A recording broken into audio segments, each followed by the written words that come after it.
y vamos a ver qué es lo que tenemos para decir hoy. Bueno, vamos a hacer una ligera charla motivacional sobre lo que está por pasar. Esto es como una escalera, ¿no? Donde nosotros fuimos subiendo. Esto, así es como en las empresas motivan a los trabajadores. Voy a utilizar una charla motivacional. Nosotros fuimos subiendo por esta escalera y fuimos viendo distintos temas relevantes para lo que es la mecánica newtoniana. Vimos primero cinemática, después vimos dinámica, después vimos oscilador armónico, después vimos sistemas de varias partículas, energía, y entonces llegamos finalmente a lo que es la cumbre, pero la cumbre de la materia, no, esto es la cumbre de la mecánica newtoniana, esto es básicamente lo que muchas personas consideran el sumum, el apogeo de la mecánica clásica, y eso es la cinemática y la dinámica del cuerpo rígido. Como les conté, se han escrito tratados de varios volúmenes por algunos de los físicos y matemáticos más reconocidos de la historia sobre cuestiones como, por ejemplo, cómo se mueve este vaso si yo lo hago girar. Digamos, esto es un cuerpo rígido. Bueno, justo el agua que tiene es un ejemplo de no cuerpo rígido. Pero olvidémonos del agua que tiene, esto es soda en realidad. El vaso en sí, o quizás esto, más fácil, esto es un ejemplo paradigmático de cuerpo rígido. Es una idealización.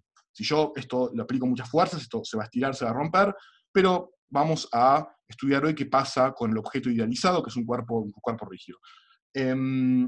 Cuerpo rígido es un tema que está en lo que yo considero al menos la cumbre de la mecánica clásica, y es difícil, es extremadamente difícil.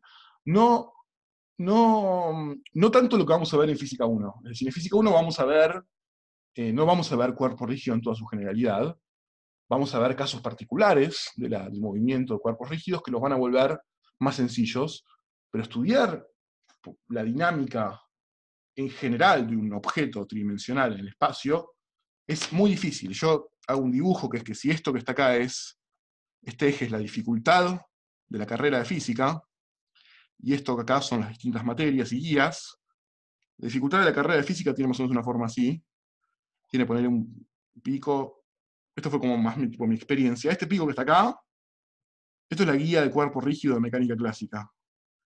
Y este pico que está acá, esto es la guía de radiación de física teórica 1, que no es tan grave, pero es un pico de dificultad igual. Bueno, buena suerte cuando lleguen acá, yo no voy a estar, porque va a ser otra materia, así que digo, que sea difícil no significa que no sea divertido, ojo, pero nosotros no vamos a estar en este nivel de dificultad, vamos a estar, sí, no, no tengan miedo, no, digo, es difícil, pero justamente es la clase de dificultad que es divertida. Pero bueno, en física 1 vamos a ver cuerpo rígido en un caso restringido. Otra cosa que es interesante del cuerpo rígido es que cuando empezamos a leer sobre cuerpo rígido, yo me di cuenta de que pasa algo que no pasa en los otros temas de la materia, que es que de repente empiezan a aparecer nombres de personas que no son Newton. Empiezan a aparecer nombres como Euler, Lagrange, Steiner. O sea, básicamente lo que está pasando es que estamos empezando a cruzar entre el límite de las cosas que Newton sabía, que Newton había hecho sobre la mecánica, y las cosas que Newton ya no tuvo nada que ver, o tuvo poco que ver. Bueno, tuvo un montón que ver, pero no lo hizo, digamos, él directamente. Entonces estamos básicamente cruzando el límite, no de la física newtoniana, porque la física newtoniana, por supuesto, abarca el movimiento del cuerpo rígido, sino de la física que mismo Newton hizo. Bueno, entonces, ¿cómo vamos a hacer eso? ¿Por dónde vamos a empezar? Bueno, vamos a empezar por el principio. Lo que vamos a ver hoy es la cinemática del cuerpo rígido. La cinemática, lo que quiere decir es cómo se mueve. Todavía no vamos a ver la dinámica del cuerpo rígido, todavía no vamos a hacernos preguntas sobre cómo se mueve un cuerpo rígido bajo distintas fuerzas y demás, sino que vamos a hacernos simplemente la pregunta de cómo describir el movimiento. Esto es parecido cuando en la primera clase de la materia describimos vectores posición y después dijimos que los vectores posición los derivábamos para los vectores velocidad. Bueno, esto va a ser parecido, pero para el caso del cuerpo rígido. Entonces, cuando tenemos que tratar con el caso del cuerpo rígido, nos enfrentamos por primera vez al problema de que por primera vez en la materia no estamos tratando con una masa puntual, estamos tratando con un objeto extenso, es decir, un cuerpo rígido es algo como, por ejemplo, una cosa así, es algo que ocupa una región del espacio, no es un cuerpo matemático. Entonces la pregunta es, ¿cómo siquiera describimos, por ejemplo, cómo es la masa de este objeto? ¿Cómo describimos la posición de este objeto, porque nosotros sabemos únicamente describir y analizar masas en puntos físicos del espacio. Entonces, lo que nosotros empezamos a hacer, bueno, el centro de masa va a ser una forma, pero digo, lo que vamos a empezar a hacer es, bueno, vamos a suponer que en realidad un cuerpo extenso, está bien, los cuerpos extensos existen, pero en realidad vamos a suponer que un cuerpo extenso, en realidad son muchos cuerpos puntuales juntos, es decir, lo que nosotros vamos a decir, bueno, está bien, puede ser que cuando uno vea este objeto desde lejos, parezca ser un único objeto que ocupa un volumen extenso del espacio y demás, pero si uno en realidad pudiese ver desde cerca este objeto, lo que uno vería es que está compuesto por un montón de masitas chiquititas, de pequeñas masas puntuales.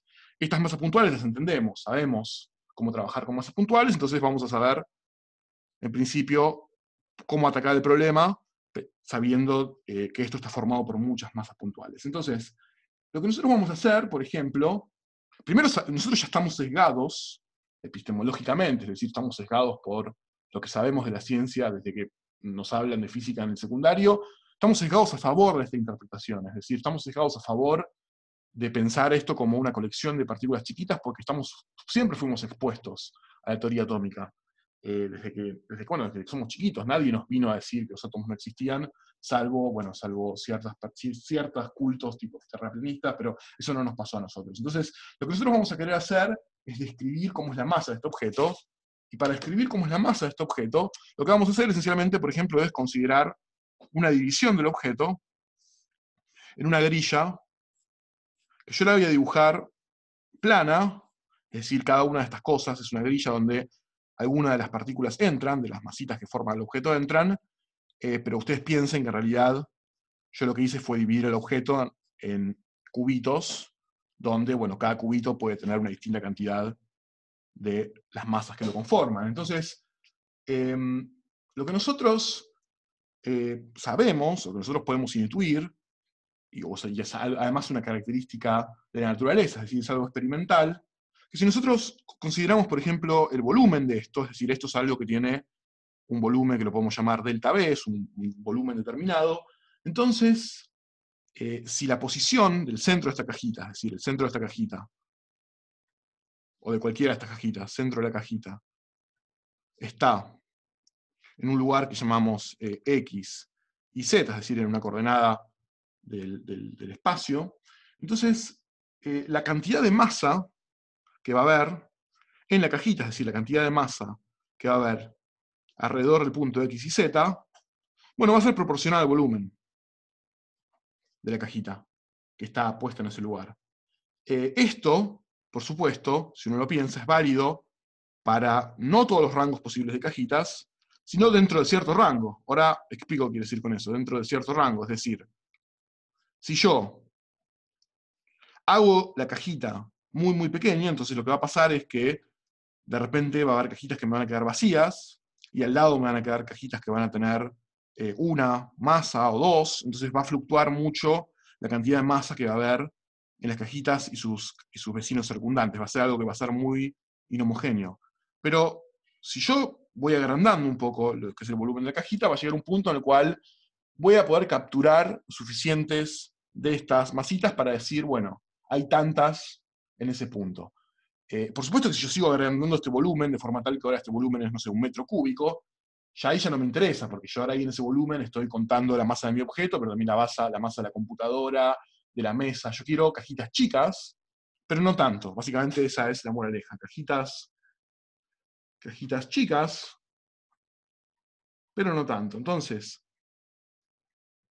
bajo ese lema, cajitas chicas, pero no tanto, yo esencialmente voy a definir lo que es la densidad del cuerpo en un punto determinado, es decir, en un punto determinado del espacio, en punto X y Z, yo lo que voy a hacer es considerar cuánta masa hay en una cajita central en ese punto, lo voy a dividir por el volumen de la cajita que está en ese punto, y voy a tomar el límite cuando ese volumen tiende a cero.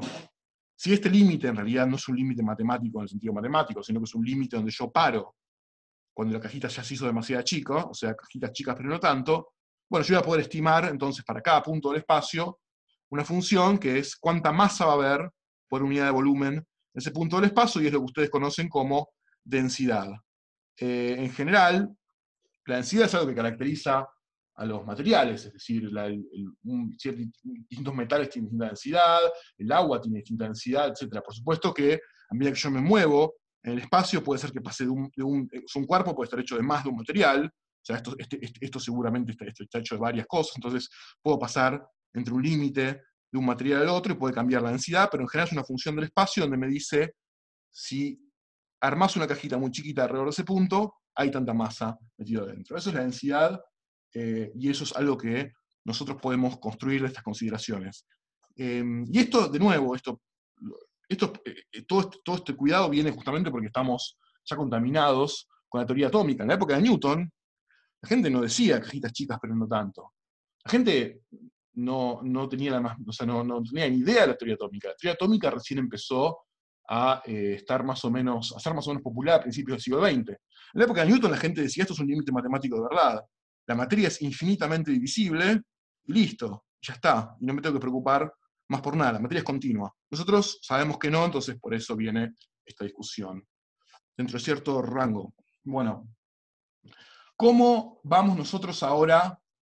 ¿Cómo hacemos el proceso inverso? Es decir, esto lo que nos dice es, en cada punto de este cuerpo, tengo tanta masa por unidad de volumen.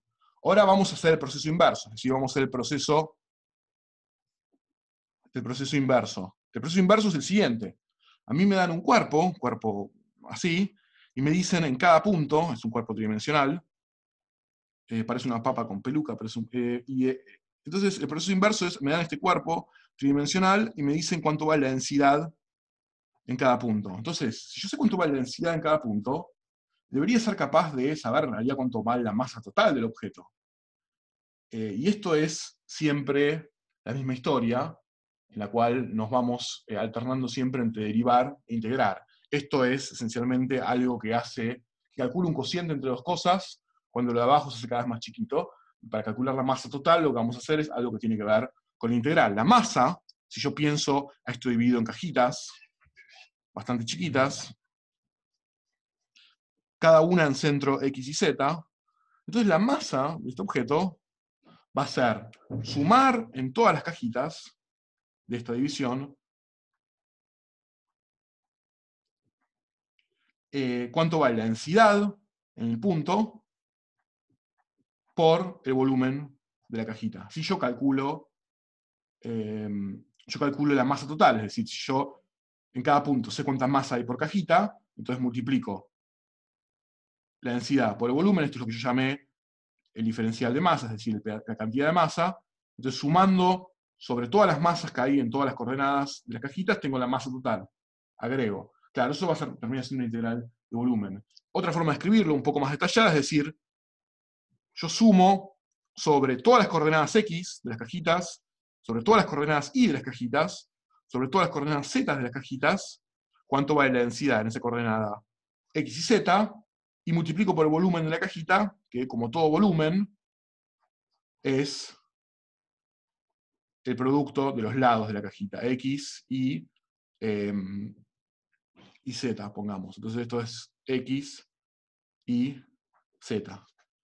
Y lo que va a pasar es, cuando yo haga esto muy chiquito, va a resultar en algo similar a lo que ustedes ya vieron, pero al mismo tiempo diferente.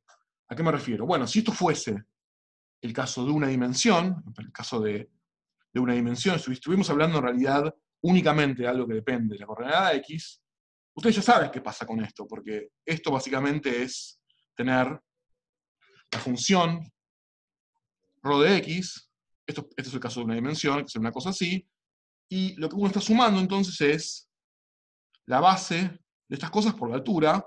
Uno lo que está haciendo es sumar todas estas cositas que son el área bajo la curva. O sea, si esto fuese una dimensión, la masa, que sería la sumatoria ahora de la densidad, esto puede ser, por ejemplo, un alambre, digamos, algo que tiene una sola dimensión, por el pedacito de longitud. Esto, en el límite en el cual se hace muy chiquito, el pedacito que yo estoy considerando, no son diferenciales, van a ser diferenciales cuando se hagan muy chiquitos, básicamente por eso una vez pone delta y a veces pone d. La masa entonces va a ser, en el caso de una dimensión, simplemente la integral entre los puntos iniciales y finales del alambre, su densidad diferencial x. Esto es algo que es una dimensión. El caso de 3, cuando ustedes hacen a estos diferenciales tender a 0, lo que tienen es algo que se llama integral de volumen, que se escribe así,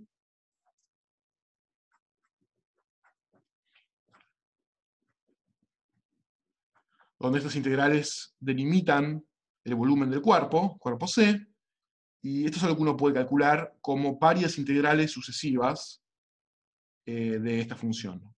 No lo vamos a hacer en la materia, pero, o quizás muy tangencialmente, lo van a ver en matemática 3, y sí lo van a ver, por supuesto, cuando vayan a mecánica clásica, quieran calcular cantidades asociadas a cuerpos rígidos, es inevitable cruzarse con ese tipo de cosas. Ok, cambiaron el programa de Mate 1 y lo ven en Mate 1. De todas formas, nosotros, si bien quizás nos cruzamos con alguna cuenta de este estilo, en el cual tenemos que calcular la integral de una función sobre volumen, vamos a tratar de no depender demasiado de lo que sea que hayan visto en Mate 1 para hacerlo autocontenido. Pero bueno, digamos, yo les menciono lo que ustedes, digamos, ya intuyen, que es que la densidad integrada, si estamos hablando de una única dimensión como un alambre, integrada a lo largo de ese objeto, es la masa total. Y estamos hablando de ya no un alambre, sino un objeto tridimensional, tenemos que hacer algo que se integra en ese volumen de densidad y eso nos va a dar la masa. Bien. Esto también es la idea, digamos, de lo que vimos, de lo que acabo de decir. Es interesante porque de alguna forma ya nos dice cómo van a empezar a venir los tiros, por llamarlo de alguna forma, en relación a cuerpo rígido. Porque fíjense que yo entonces ya estoy diciendo que una forma de entender la masa del cuerpo rígido es mediante una función que depende de las coordenadas del espacio. Es decir, yo la masa del cuerpo rígido la puedo entender en términos de una función tal que si yo digo cuáles son las coordenadas x y z del espacio, sé cuál es la cantidad de masa que hay alrededor de una cajita chiquita en ese punto del cuerpo rígido. Entonces, esto nos sugiere de que quizás podamos abordar el problema del cuerpo rígido, de un cuerpo extenso, en cuanto a su cinemática, de una forma similar. Es decir, por ejemplo, podemos preguntarnos si podemos definir entonces la aceleración de un cuerpo, digamos, de un cuerpo rígido, de un punto de un cuerpo rígido x y z, como una función que ahora para cada punto me da un vector, que es la aceleración, y esto es lo que entonces yo voy a obtener mediante una segunda ley de Newton, donde hay una segunda ley de Newton por cada punto del espacio. Bueno, esto no es exactamente la forma que lo vamos a hacer, pero está inspirado en eso. Es decir, la idea es, yo antes hablaba de la velocidad de un punto, ahora voy a hablar de la velocidad de cada punto del espacio. Es decir, primero con la aceleración no nos vamos a meter todavía. Vamos a dejar el problema de la aceleración, que es el problema de la dinámica. Es decir, el problema de la aceleración es el problema de la segunda ley de Newton, y cómo obtener esa aceleración. Eso lo vamos a dejar para la próxima clase.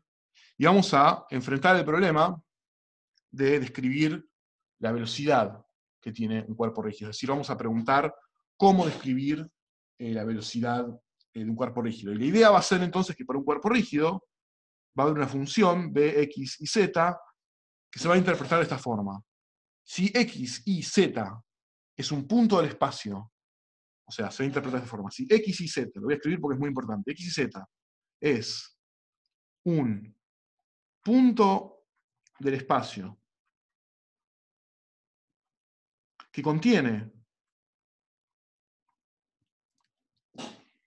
a un punto del cuerpo rígido,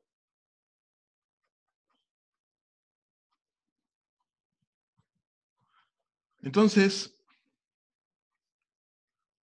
ese punto del cuerpo rígido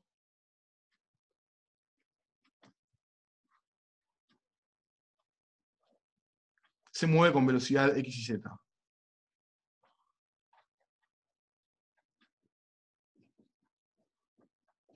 Eso lo que quiere decir entonces es que yo ahora defino esta función, que es una función que toma valores x y z, en el caso general, nosotros vamos a tratar de evitar el caso tridimensional, pero en el caso general toma valores, coordenadas x y z, y lo que me dice es, bueno, eso es un punto del espacio, es decir, un punto de x y z será un punto del espacio.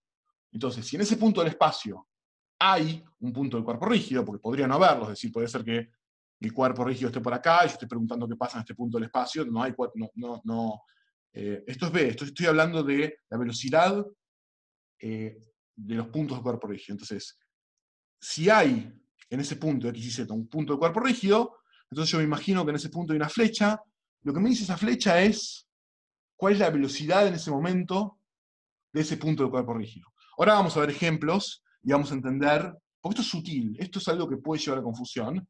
De momento yo creo que vamos a definirlo así como está, y sí, es un campo vectorial esto. Si ya lo vieron bajo ese nombre, es un campo vectorial, es decir, que para cada posición del espacio, estos son en realidad tres vectores, b de x, b de y b de z. Alguna vez mencionamos campos vectoriales, o tocamos el tema tangencialmente cuando hablamos de fuerzas. Esto es un campo vectorial, pero es un campo de velocidades. Nos dice, para cada punto del espacio, cuál es la velocidad en ese punto de un cuerpo rígido, si en ese punto hay justamente un punto de cuerpo rígido. ¿La velocidad no sería la misma para cada punto de cuerpo rígido? No. Ahora vamos a ver ejemplos donde claramente se ve que no. Entonces, vamos... primero vamos a definir un cuerpo rígido, porque tenemos una intuición desarrollada de que es un cuerpo rígido, porque interactuamos con cuerpos rígidos todo el tiempo, pero vamos a definirlo. Entonces, un cuerpo rígido, lo que tiene que cumplir un sistema de partículas para que sea un cuerpo rígido, es que si yo tomo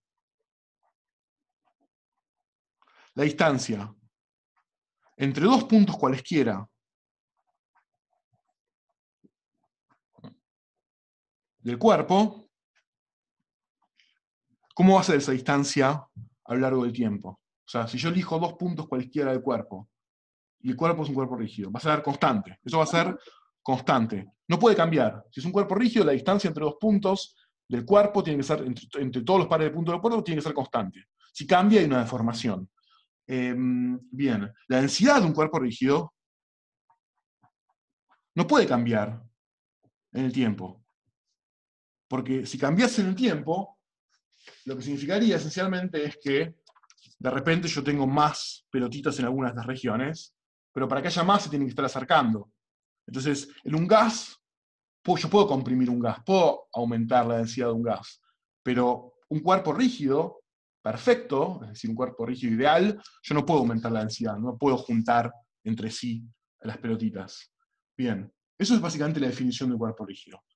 Entonces, el primer caso que vamos a considerar, bueno, en el caso de un fluido, vos podés, o sea, el caso del fluido, vos podés tener cambios de densidad, cambios de presión, digamos, asociados a la densidad, o sea que en principio no es el caso de un cuerpo rígido. Aparte, fíjate que un fluido automáticamente nunca puede ser un cuerpo rígido, porque toma la forma del recipiente que lo contiene y para eso se tiene que deformar. ¿Se entiende? Es decir, tiene que cambiar la distancia entre los elementos del cuerpo.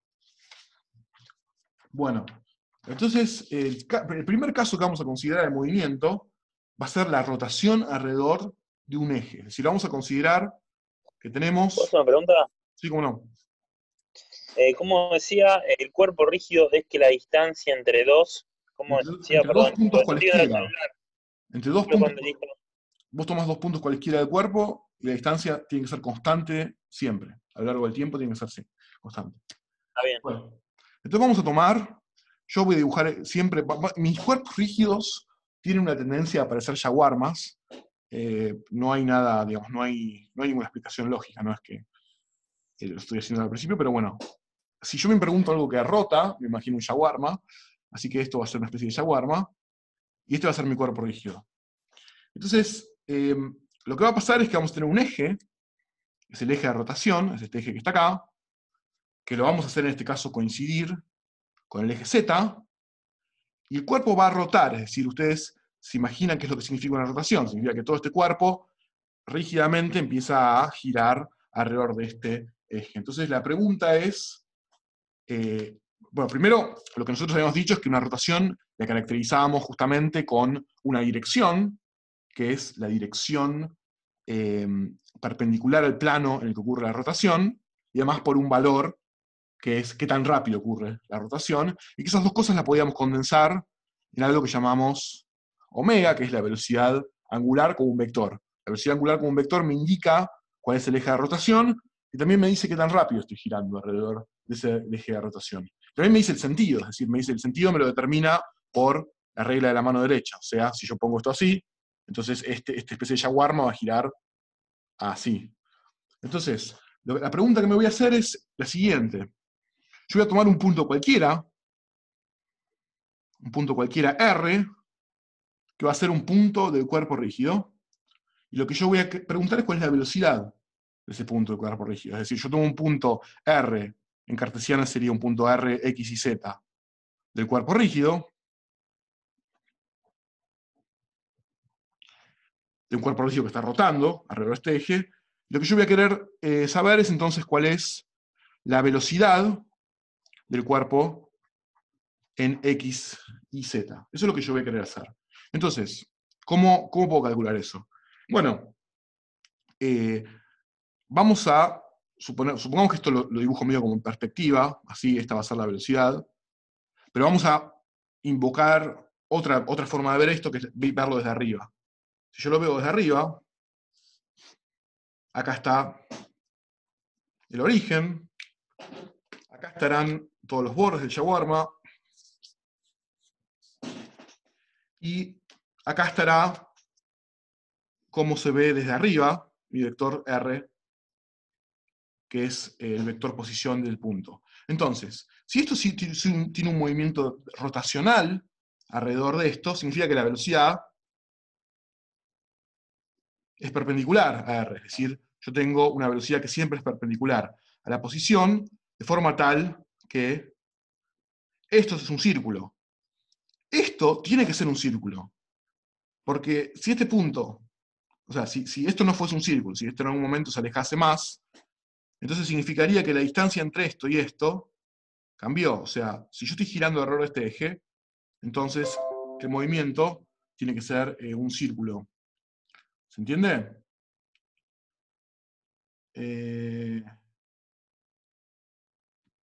O sea, va a salir enseguida, digamos, la definición, no vamos a tener que pensar mucho.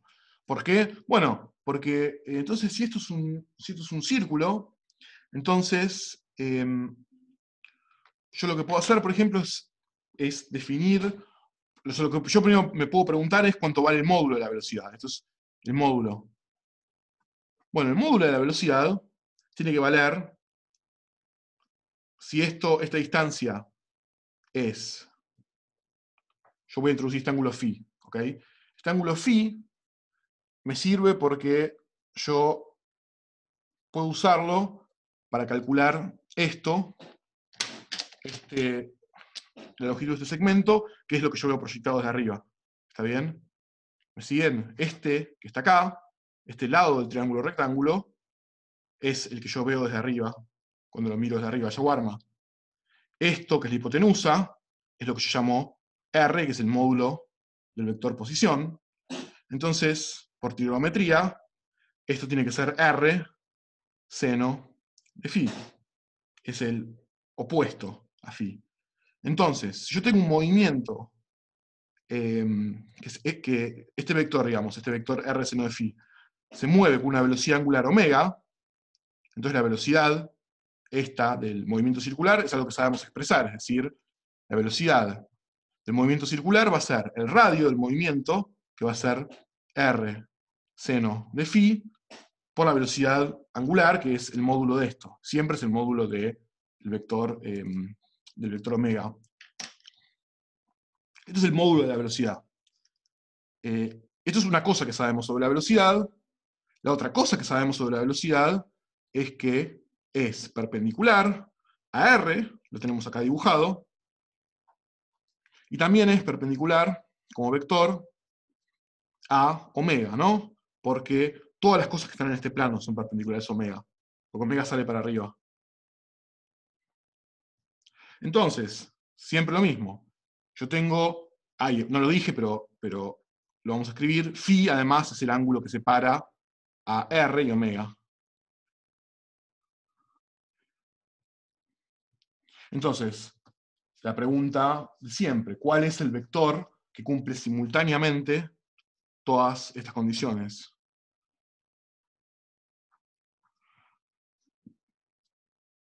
¿Cuál es el vector que cumple, que es producto vectorial? O sea, Producto. claro, el producto omega, vector, la posición, donde esta posición es lo que depende de las coordenadas x y z. Esto que está acá es la forma que yo tengo de escribir la velocidad de cada punto del cuerpo cuando tengo un movimiento rotacional de este estilo. Es simplemente el producto vectorial entre omega, que es la velocidad angular, por la posición de ese punto del cuerpo. Por supuesto que ¿Puedo esto, hacer una pregunta? dame un ¿Puedo hacer una segundito, pregunta? esto, Sí. dame un segundito. Esto, digamos, no necesariamente va a ir en cartesianas, digamos, dependiendo de cuál es la geometría del cuerpo, convendrá utilizar otros sistemas de coordenadas, que es lo que vamos a ver en el ejemplo de ahora. Sí. Yo, ni bien lo planteo que eran ortogonales entre sí, la velocidad AR y velocidad omega, pensé en producto vectorial. Pero R no está en el mismo plano que B. O sea, ¿cómo explicarlo? R no está sobre el plano en el que está B. A eso No, voy. O sea, no, o sea, son perpendiculares, ¿no? Digamos, de todas formas. O sea, si vos lo ves. sí, pero no está en el mismo plano, digamos, eso Claro, voy. No está en sí, el sí, mismo sí. plano de R y B. Sí, es verdad. De todas formas, vos lo podías pensar únicamente en términos de la proyección, ¿no? Digamos, si vos te olvidabas digamos, del caso tridimensional, lo pensabas así, justamente lo que hicimos, dijimos, No, bueno, no, sí, sí. claro. Sí, o sea, a ver, pero digamos, es perpendicular. Capaz no se ve tan claro que sea perpendicular, No, pero no, veo que es perpendicular, veo claro. que es perpendicular a B, pero digo, no, pero no en el, no Sí, está o en el sea, mismo plano. a ver, Yo tenía producto claro. vectorial en un plano, está bien, si se puede aplicar así está bien, yo no Claro, la sabía eso, clave, está bien. digamos, la clave es justamente darte cuenta que la perpendicularidad ocurre, Sí. ¿no? Cuando vos lo proyectás, y por eso entra Sí, sí, el sí, eso lo entiendo, eso lo Perfecto. entiendo. ¿Entienden? Vamos a hacer un ejemplo para ver qué significa esto y cómo se calcula y cómo lo entendemos.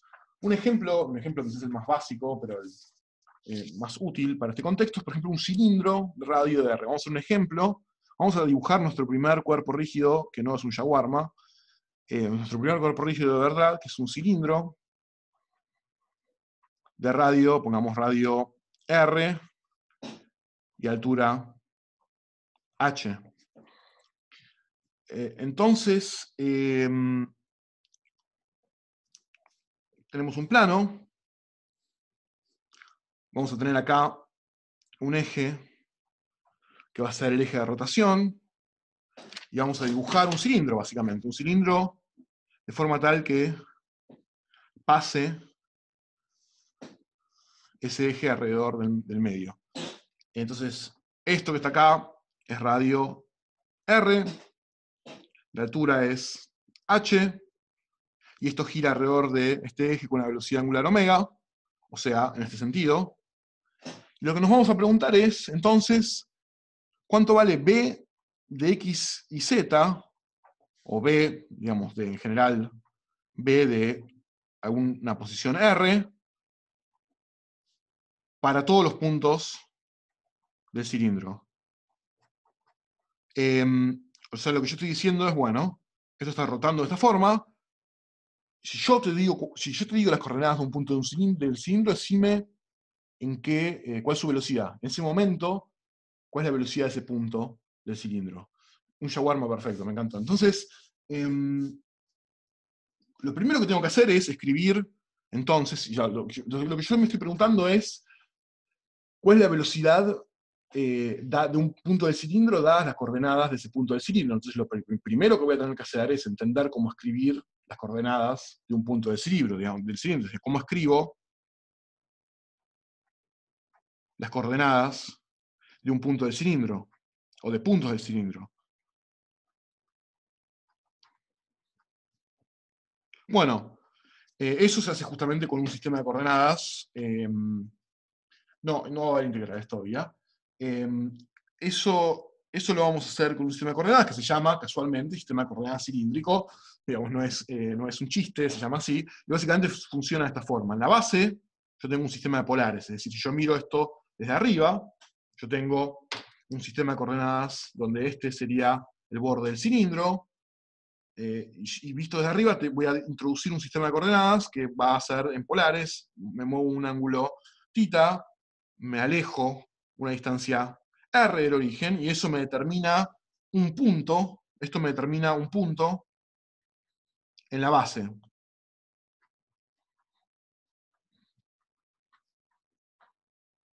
Y los puntos en la base del cilindro son entonces de la forma, estos son los puntos que están en la base del cilindro, de la forma x, que es r coseno de θ, más i, que es r seno de θ, y ya está. Estos son los puntos en la base del cilindro. ¿Se entiende que esto, moviendo θ entre 0 y 2π, y moviendo r entre 0 y r grande, me va describiendo todos los puntos del cilindro? Porque si yo quiero cualquier punto del cilindro, lo único que digo es, bueno, me fijo qué tanto me tengo que mover en el ángulo θ, y después qué tanto me tengo que alejar del origen.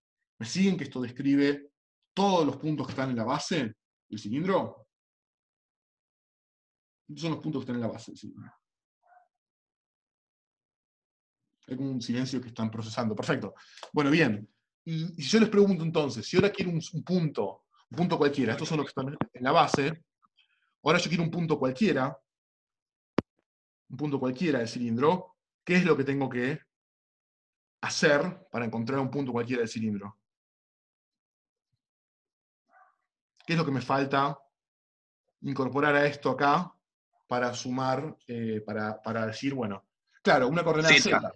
Claro, yo me ubico en la base del cilindro y después lo que pregunto es cuánto tengo que subir en la dirección Z para encontrarme con el punto que yo quiero describir. Entonces esto es un valor Z, el Z versor. Y entonces, θ se mueve entre 0 y 2π, R se mueve entre 0 y R, y Z se va a mover entre 0 y la altura, que la llamamos H. Y esto es la forma en general que yo describo a un punto dentro del cilindro. Genial. Entonces, bueno, no lo sé, igual, bueno, ahora vamos a trascender un poco la descripción de los puntos del cilindro. Entonces, la velocidad de un punto del cilindro va a ser, por lo que vimos en la hoja anterior, va a ser omega en z versor, cualquiera, esto es cualquier punto del cilindro, no de la base, sino un punto cualquiera del cilindro. Esto va a ser entonces omega, que es el vector omega, producto vectorial, un punto cualquiera del cilindro. Eso me va a dar cuánto vale la velocidad de cualquier punto del cilindro. Profe, ¿por qué es omega por posición y no posición por omega? Y ahí básicamente lo que estarías cambiando es la convención, ¿no? O sea, estarías diciendo que para girar, o sea, la realidad es que siempre lo mismo, ¿no? Para un vector que te define un sentido de rotación, hay una arbitrariedad en qué dirección es la que vos considerás que se mueve en el sentido horario o antihorario. Entonces, si vos decís que lo que se mueve en sentido horario no es omega vector r, sino r vector omega, estarías cambiando esa convención. No lo hacemos porque ya decidimos por esa convención y punto. Básicamente esa es la respuesta. ¿Está bien? Sí, ahí lo vi. Bien. Gracias. Bueno, entonces cuando hacemos este producto vectorial, hay un montón de cosas, o un montón de cosas no, una cosa que desaparece. O sea, Z, producto vectorial Z, se va porque son paralelos. Z, producto vectorial X, es algo que da Y. Y Z, producto vectorial Y, es algo que da menos X. De forma tal que entonces la velocidad, como función de R y de θ, me queda menos omega R seno de θ en X versor, más omega R coseno de θ en Y versor. Entonces acá, acá lo primero que vemos es que Z desapareció. Eso quiere decir que los puntos tienen la misma velocidad en la altura z, independientemente de la altura, una vez que yo defino qué tan lejos están del origen. Y después, esto es lo que yo puedo graficar, y puede ser instructivo graficar cómo se ve desde arriba. Es decir, si esto es X y esto es Y, entonces si yo decido graficar esto, lo que voy a ver es que, por ejemplo, acá, en teta 0, yo lo que tengo es algo que apunta hacia arriba, porque este es hacia 0 y este no, si yo tengo un vector así. Y va a terminar pasando lo mismo acá, lo mismo acá, y lo mismo acá. Y cada vez que yo me voy acercando al origen,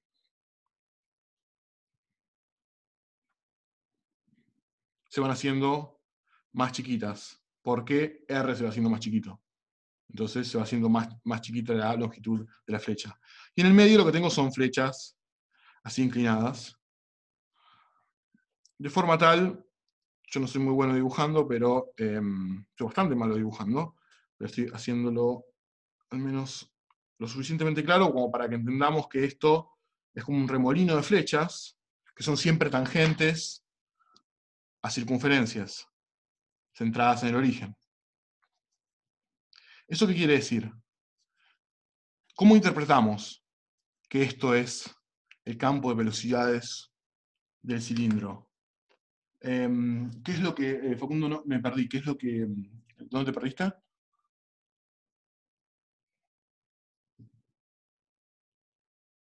Porque explicar, justo, ok, ¿cómo armo esto? Perdón, Bueno, profe. ¿de dónde ¿Qué es sale? un campo? Bueno, vamos entonces a hacer voy a intentar responder las dos a la vez. Primero, ¿qué es un campo? Ahora, Facundo, te respondo.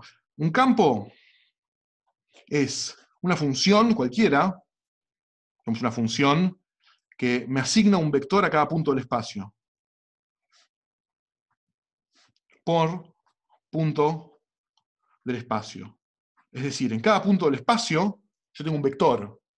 Tengo una flechita en cada punto del espacio. Eso es, por ejemplo, lo que pasa acá. Yo quiero describir cómo es la velocidad de cada punto del cilindro, entonces me paro en una coordenada del espacio que me representa un lugar donde hay un punto del cilindro, y ahí tengo un vector. Entonces, cuando yo hago eso en todo el espacio, tengo un vector por cada punto del espacio. Y eso es lo que se suele llamar un campo vectorial. Entonces recibe, como bien dicen, recibe vectores,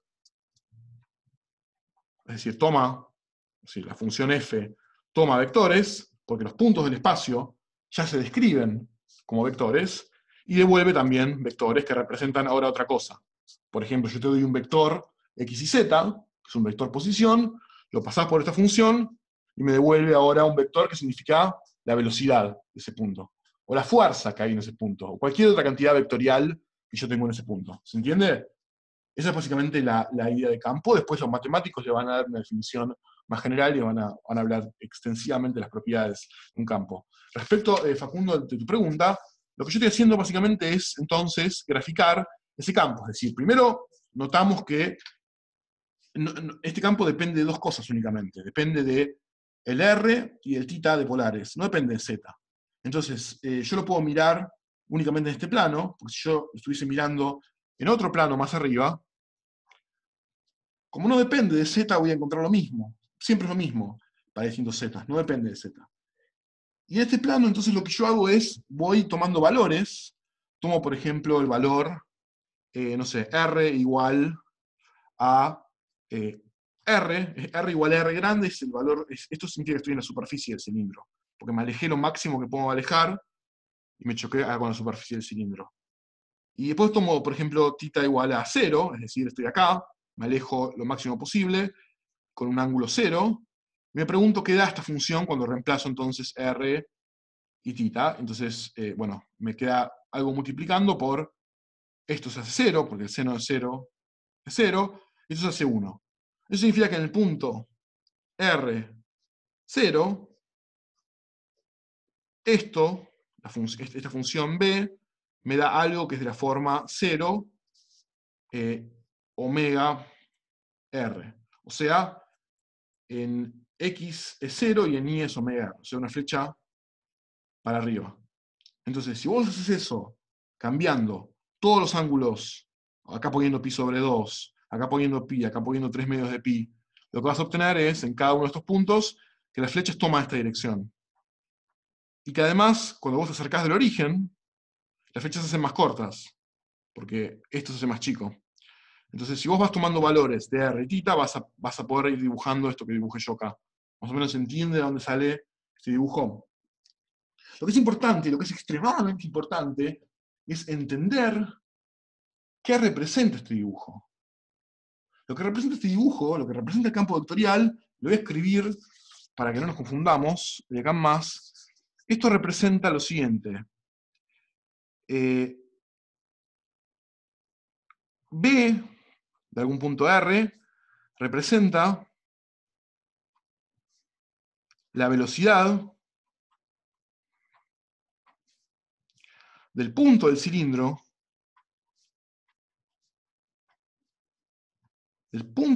que está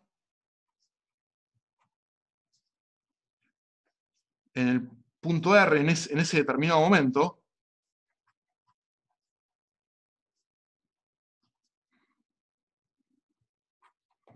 o sea, la velocidad es, en un determinado momento, yo te doy una posición, acá por ejemplo, entonces eso significa que en ese determinado momento, este punto del cilindro tiene esta velocidad.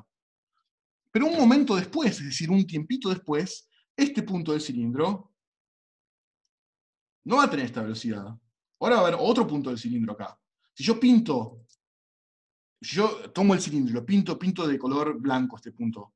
Este lo pinté de color blanco. Entonces, esto no se va a quedar acá. Es decir, en un determinado momento este punto va a estar acá, pero después cuando pase el tiempo, lo que voy a ver es que ahora, un tiempo después, este punto está acá. Entonces, este punto, un tiempo después, tiene ahora esta velocidad. O sea, lo que me está diciendo que sea cual sea el punto particular del cilindro que justo ocupa este lugar, tiene esta velocidad. Pero un tiempo después, si yo pinté ese punto de color, ese punto va a estar en otro lugar y va a tener otra velocidad. ¿Se entiende eso? Eso es crucial. Eso no tenemos que confundirnos. Eso lo que nos está diciendo es, los puntos del campo vectorial se van ocupando a lo largo del tiempo con distintos puntos del cilindro. Entonces, un tiempo después va a haber otro punto del cilindro ahí, pero va a tener la velocidad que me indica ese campo vectorial en ese punto. Está girando justamente porque si vos ponés, por ejemplo, acá, suponete que vos acá pintás un punto blanco. En este momento, el punto blanco tiene esta velocidad. Entonces, como tiene esta velocidad, un tiempito después se desplazó un poquito. Ahora tiene esta otra velocidad que siempre es tangente a la posición. Entonces, un tiempito después se movió acá, y después acá. Entonces, siempre los puntos se van moviendo, y siempre tiene una velocidad que son tangentes a estos círculos. O sea, siempre tienen una velocidad que los hace moverse en circunferencias. Entonces, si vos pintás un punto acá, se va moviendo en un círculo.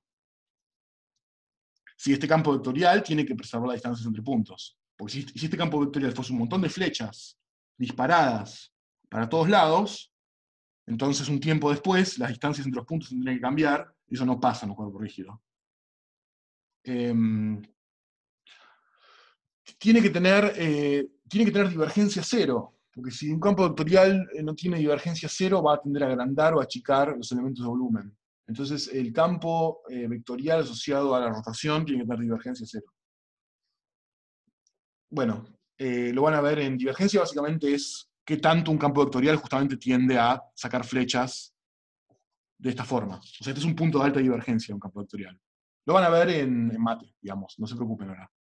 Pero básicamente es esa idea. La divergencia es que tanto, o sea, la divergencia básicamente es, imagínense que ustedes tienen un campo de flechitas que representa, por ejemplo, la velocidad de un fluido. Entonces ustedes ponen un poco de tinte colorante en el fluido, es decir, ponen una manchita de colorante de color azul, por decir algo. Entonces, si el campo de velocidades tiene divergencia grande, esa manchita se va a tender a propagar, porque las flechas no van a tender a separar los elementos de la manchita original.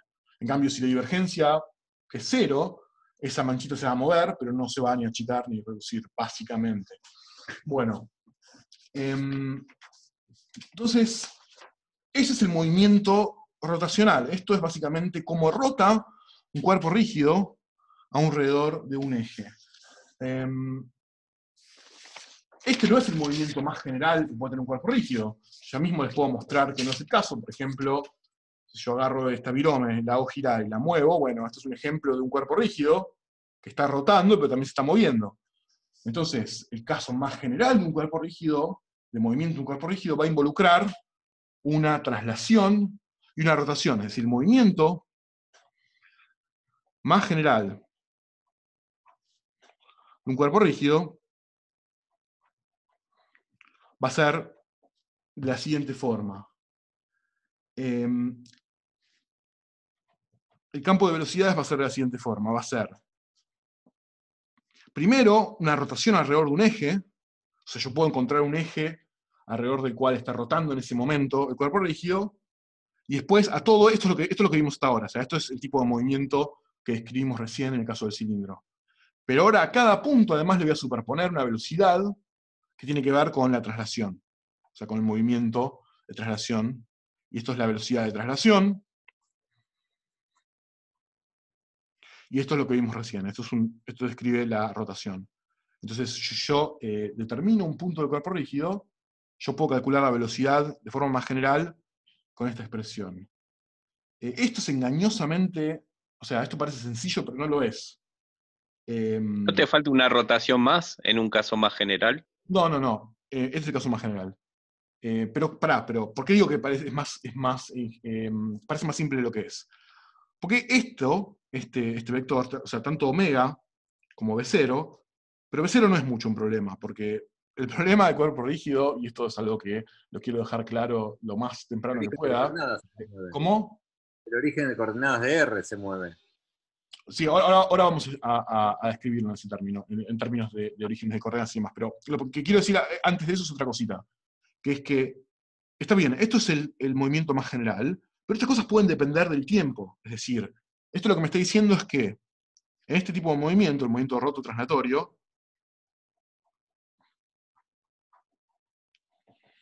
lo que me está diciendo es que el movimiento más general de un cuerpo rígido, en un tiempo determinado, es decir, en un t, yo puedo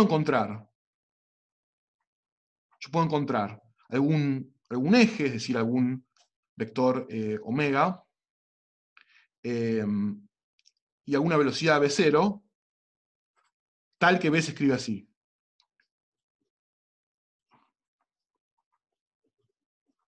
Pero, en un tiempo después, nadie me dice que sean los mismos. Es decir, estas cosas pueden estar constantemente cambiando. El caso de que la velocidad de un cuerpo cambie en el tiempo, no es complicado de entenderlo. Venimos resolviendo desde siempre. Una caída libre es una velocidad que cambia en el tiempo. Pero lo que va a ser enormemente difícil de lidiar intuitivamente, y realmente es algo que es... Esto realmente es el momento en el cual empieza la física, por decirlo de alguna forma, es cuando las rotaciones son lo más general posibles y van cambiando en el tiempo. Y eso es muy complicado. Pero bueno, pero ahora vamos a llegar ahí, o lo más que podamos. Este es el movimiento más general de un cuerpo rígido. Eso es algo que se llama también teorema, lo que acabo de decir, es algo que se llama también teorema de Chasles, que no sé quién es, pero es una persona que no es Newton, así que nos significa que ya nos estamos alejando de lo que sabíamos. En el libro de Roederer, página 164, Roederer dice demostrar esto, pero es mentira, no lo demuestra. Miente, supongo que lo sabrá, o si no lo sabe, sabe poca matemática, porque lo que Roederer dice es que demuestra que este es el movimiento más general de un cuerpo rígido, pero en realidad no demuestra eso. Lo que demuestra es que si se mueve hacia un cuerpo rígido, si la velocidad, si el campo de velocidad de un cuerpo rígido es de esta forma, entonces es rígido. Pero por supuesto lo que es difícil de demostrar es al revés, que si es rígido, se tiene que mover de esta forma.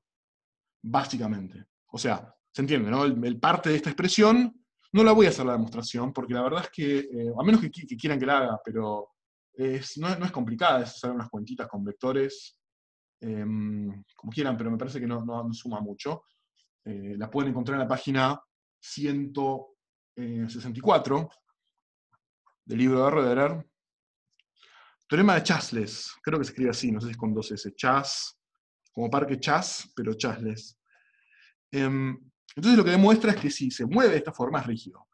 Si ustedes quieren encontrar la demostración de verdad es decir, ustedes quieren encontrar esto, es decir, la demostración para el otro lado, la demostración de que si es rígido, entonces también se mueve así. Eso lo pueden encontrar, por ejemplo, en la página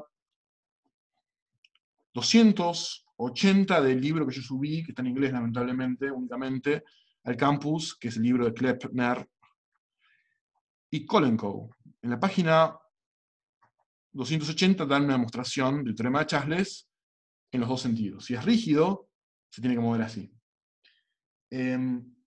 Vamos a entender, en vez de ponernos a demostrar esto, que más o menos intuitivamente lo podemos entender, y la demostración, al menos en esta dirección, no es complicada, la que está en Roederer. Vamos a entender qué significa. El teorema de Chasles dice eso. El teorema de Chasles dice que un cuerpo es rígido, en el sentido de que no cambia la distancia entre cualesquiera pares de sus puntos que lo componen. Un cuerpo es rígido si y solamente si vale que el movimiento más general es roto translatorio. Es de esta forma. O sea, un cuerpo rígido sí, solamente sí. La forma más general de escribir su campo de velocidades es esta. ¿Está bien? Yo también lo tengo demostrado en el apunte que subí de la clase de hoy, que de hecho ya está subido, así que está en el campus. El apunte del PDF de la clase de hoy también está demostrado en esta dirección. O sea, perdón, en la dirección que está en el libro de Roederer, que es que si el campo de velocidades es esto, entonces es rígido. No cambia la distancia entre sus puntos.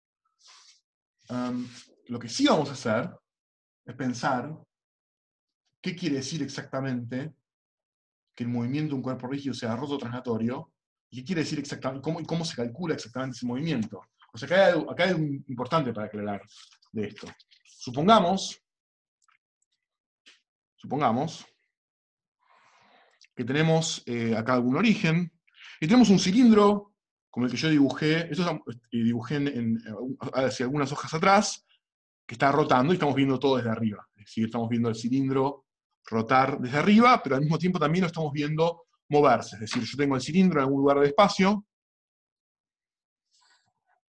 y el movimiento del cilindro es de esta forma. Primero, este cilindro rota alrededor de este eje, con una velocidad omega, es decir que esto está descrito, esta rotación, por una rotación alrededor de este eje, con un vector que sale, o sea, si esto es x, esto es y, entonces z sale hacia mí, y esto es entonces omega, es algo que apunta en z versor, y al mismo tiempo también este cilindro se está desplazando, es decir, tiene un movimiento que es rotación alrededor de este eje, pero también de traslación. Es decir, los puntos del cilindro, para encontrar su movimiento, se le sube una velocidad de 0.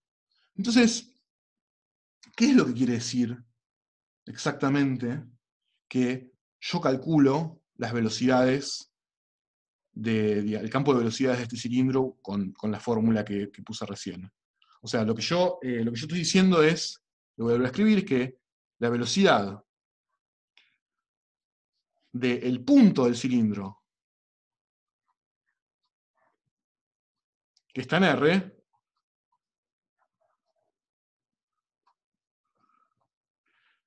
se va a escribir como omega, y acá voy a tener que computar omega vector algo, o sea, omega vector la posición de ese punto del cilindro, pero ¿qué posición voy a tomar?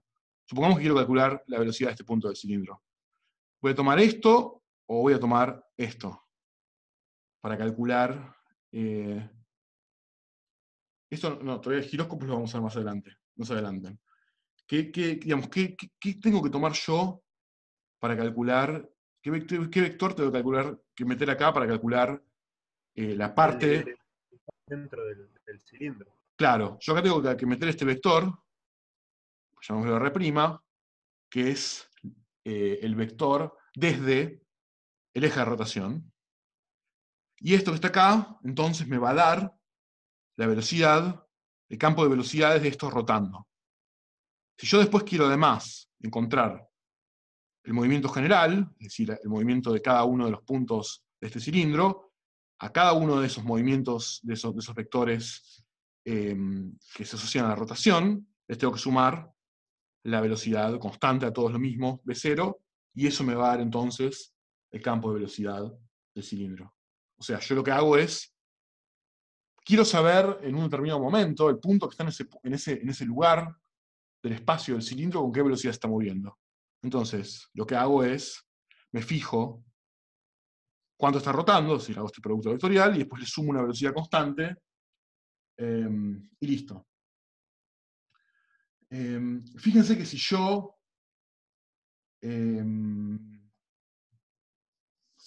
Pero ahí estás describiendo el movimiento del punto S generalmente, ¿no? Está diciendo la velocidad en ese punto, en ese instante.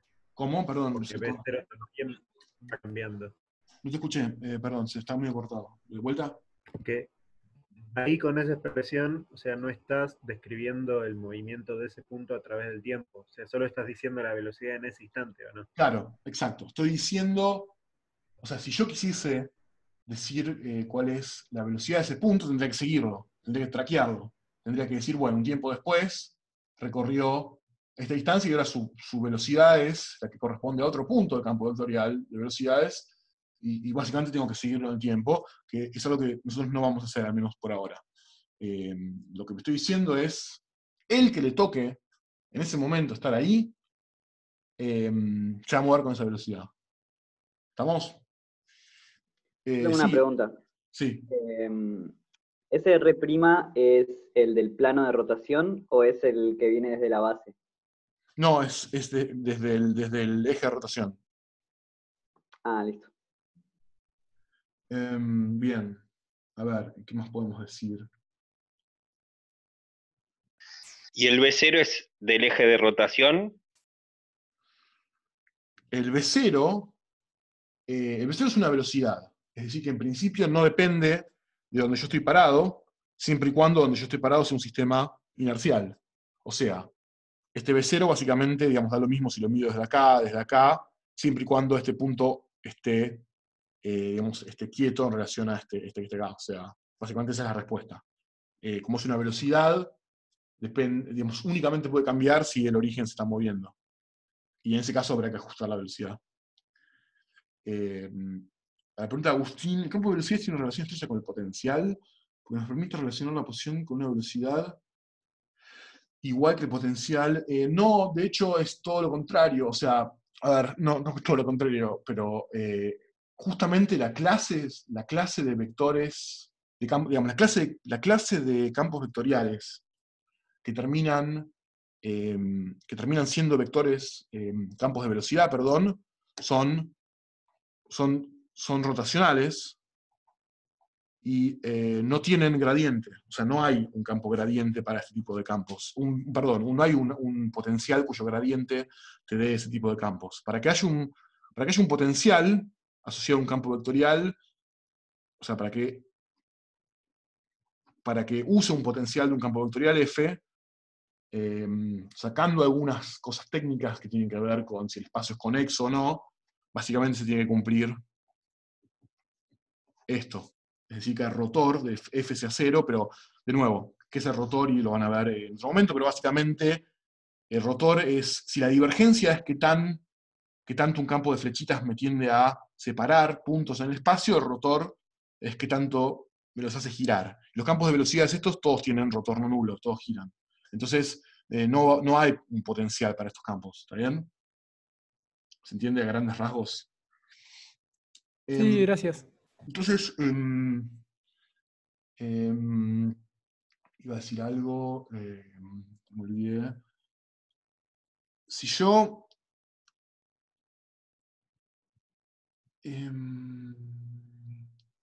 bueno, entonces en vez de dar nuestra teoría, vamos a hacer un ejemplo un poco más elaborado de lo que está pasando acá. Un ejemplo un poco más elaborado que ya es suficiente para empezar a perderse. Así de complicado puede llegar a ser el mundo de los cuerpos rígidos. Pero bueno, vamos a hacerlo. Supongamos que tenemos un sistema que es probablemente una de las grandes maravillas tecnológicas de la humanidad, que es esencialmente una rueda. O sea, imaginemos que tenemos un cilindro,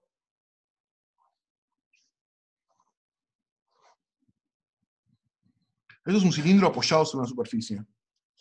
Y este cilindro se va moviendo sobre esta superficie, es decir, va avanzando con una velocidad v0 hacia allá. Y también va rotando alrededor de este eje. Es decir, que si yo dibujo la línea, digamos, el eje de rotación es la línea roja, y si yo dibujo lo que se llama la generatriz de contacto, que básicamente es la línea en la cual el cilindro está apoyado sobre la superficie, es la línea violeta, es decir, esto es lo que se llama generatriz de contacto, que es ese segmento de línea en la cual esto está apoyado contra la superficie. Y lo que tengo en rojo es el eje de rotación.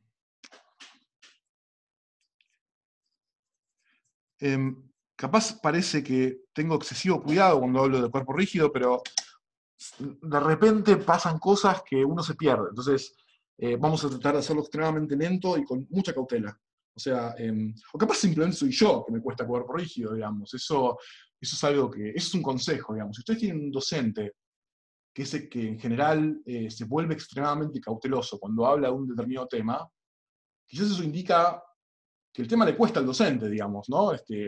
Y no es raro, o sea, yo hace 10 años, un poco más, no, 10 años más o menos, en general muchos de los docentes que ustedes van a tener son personas que hace 10 años estaban sentadas donde están ahora.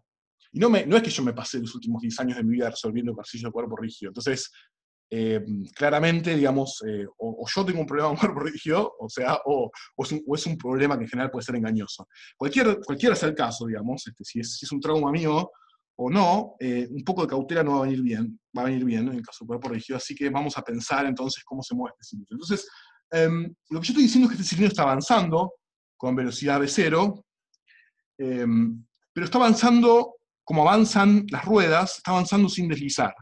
Es decir, este cilindro avanza, digamos, va girando, pero avanza sin deslizar. Y ahora vamos a ver qué quiere decir avanza sin deslizar. Bueno, si esto se está moviendo para allá, las ruedas, ¿no? O sea, la velocidad angular básicamente está bien puesta, ¿no? Porque si esto es una rueda que está girando para allá, entonces la velocidad angular tiene que venir así, o sea que este cilindro está rotando de esta forma. ¿Está bien? Vamos imaginándonos cómo es el cilindro y su movimiento. Entonces, cuando yo digo que avanza sin deslizar, lo que yo quiero decir es que en todo momento la velocidad, digamos, el campo de velocidades del cilindro en este punto es 0. Y eso puede ser antiintuitivo. Digamos, para algunas personas es antiintuitivo, para otras no. Pero antes de llegar a ese punto vamos a escribir un poco más, digamos, cómo son las coordenadas de esto y demás. Algo que nos puede ayudar, por ejemplo, es ver el cilindro de costado. Vamos a ver el cilindro de costado, de forma tal que el eje de rotación omega se meta hacia adentro, y para que se cumpla la regla de la mano derecha, yo voy a tener que poner esto como y versor, y esto como x versor, y z se mete hacia adentro. Entonces, este punto que está acá, P, es el punto en el cual el cilindro está en contacto con el piso. Entonces, ¿qué significa exactamente que P no deslice? Bueno, que P no deslice significa que P tiene la misma velocidad que el piso.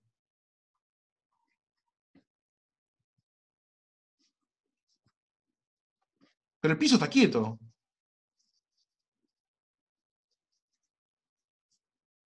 Entonces eso significa que la velocidad del punto P tiene que ser 0. La velocidad del punto P es la velocidad del punto del cilindro que en ese momento ocupa el punto P. No hay un punto del cilindro que está constantemente quieto acá. Los puntos del cilindro se van turnando para estar acá. Y cuando les toca estar acá, están quietos, pero después cambian su velocidad. Entonces, eso significa que, sea cual sea el punto que está acá, del cilindro, su velocidad tiene que ser 0. Es importante no confundirse cuando uno piensa, no es que de nuevo hay un punto del cilindro que está siempre quieto acá. El punto del cilindro que le toque estar ahí va a estar quieto. Podemos escribir la condición, o sea, fíjense que esto no va a valer independientemente de quién sea omega, quién sea v0. porque por ejemplo, si omega es muy grande, es decir, si omega está girando lo loco el cilindro, entonces esto claramente va a tener que, si está quieto, si la velocidad es muy pequeña, esto va a tener que resbalar, que es el caso, por ejemplo, cuando un auto empieza a girar a lo loco las ruedas en el lugar. Eso significa que está deslizando. Pero va a haber una relación entre omega y V0 tal que esto no es lisa y la podemos encontrar. ¿Por qué? Bueno, pues podemos escribir justamente cuánto vale BP. Para escribir cuánto vale BP usamos justamente la fórmula general para describir la velocidad, el campo de velocidades de un cuerpo rígido. Es decir, nosotros queremos escribir cuánto vale BP, la velocidad del punto que está acá. Entonces, eso va a ser omega por, y ahora tenemos que poner cómo yo escribo la ubicación de este punto en este sistema de coordenadas. Es decir, yo tengo que escribir RP, que va a ser este vectorcito. RP, si el cilindro tiene radio R, es alejarme menos R en X versor.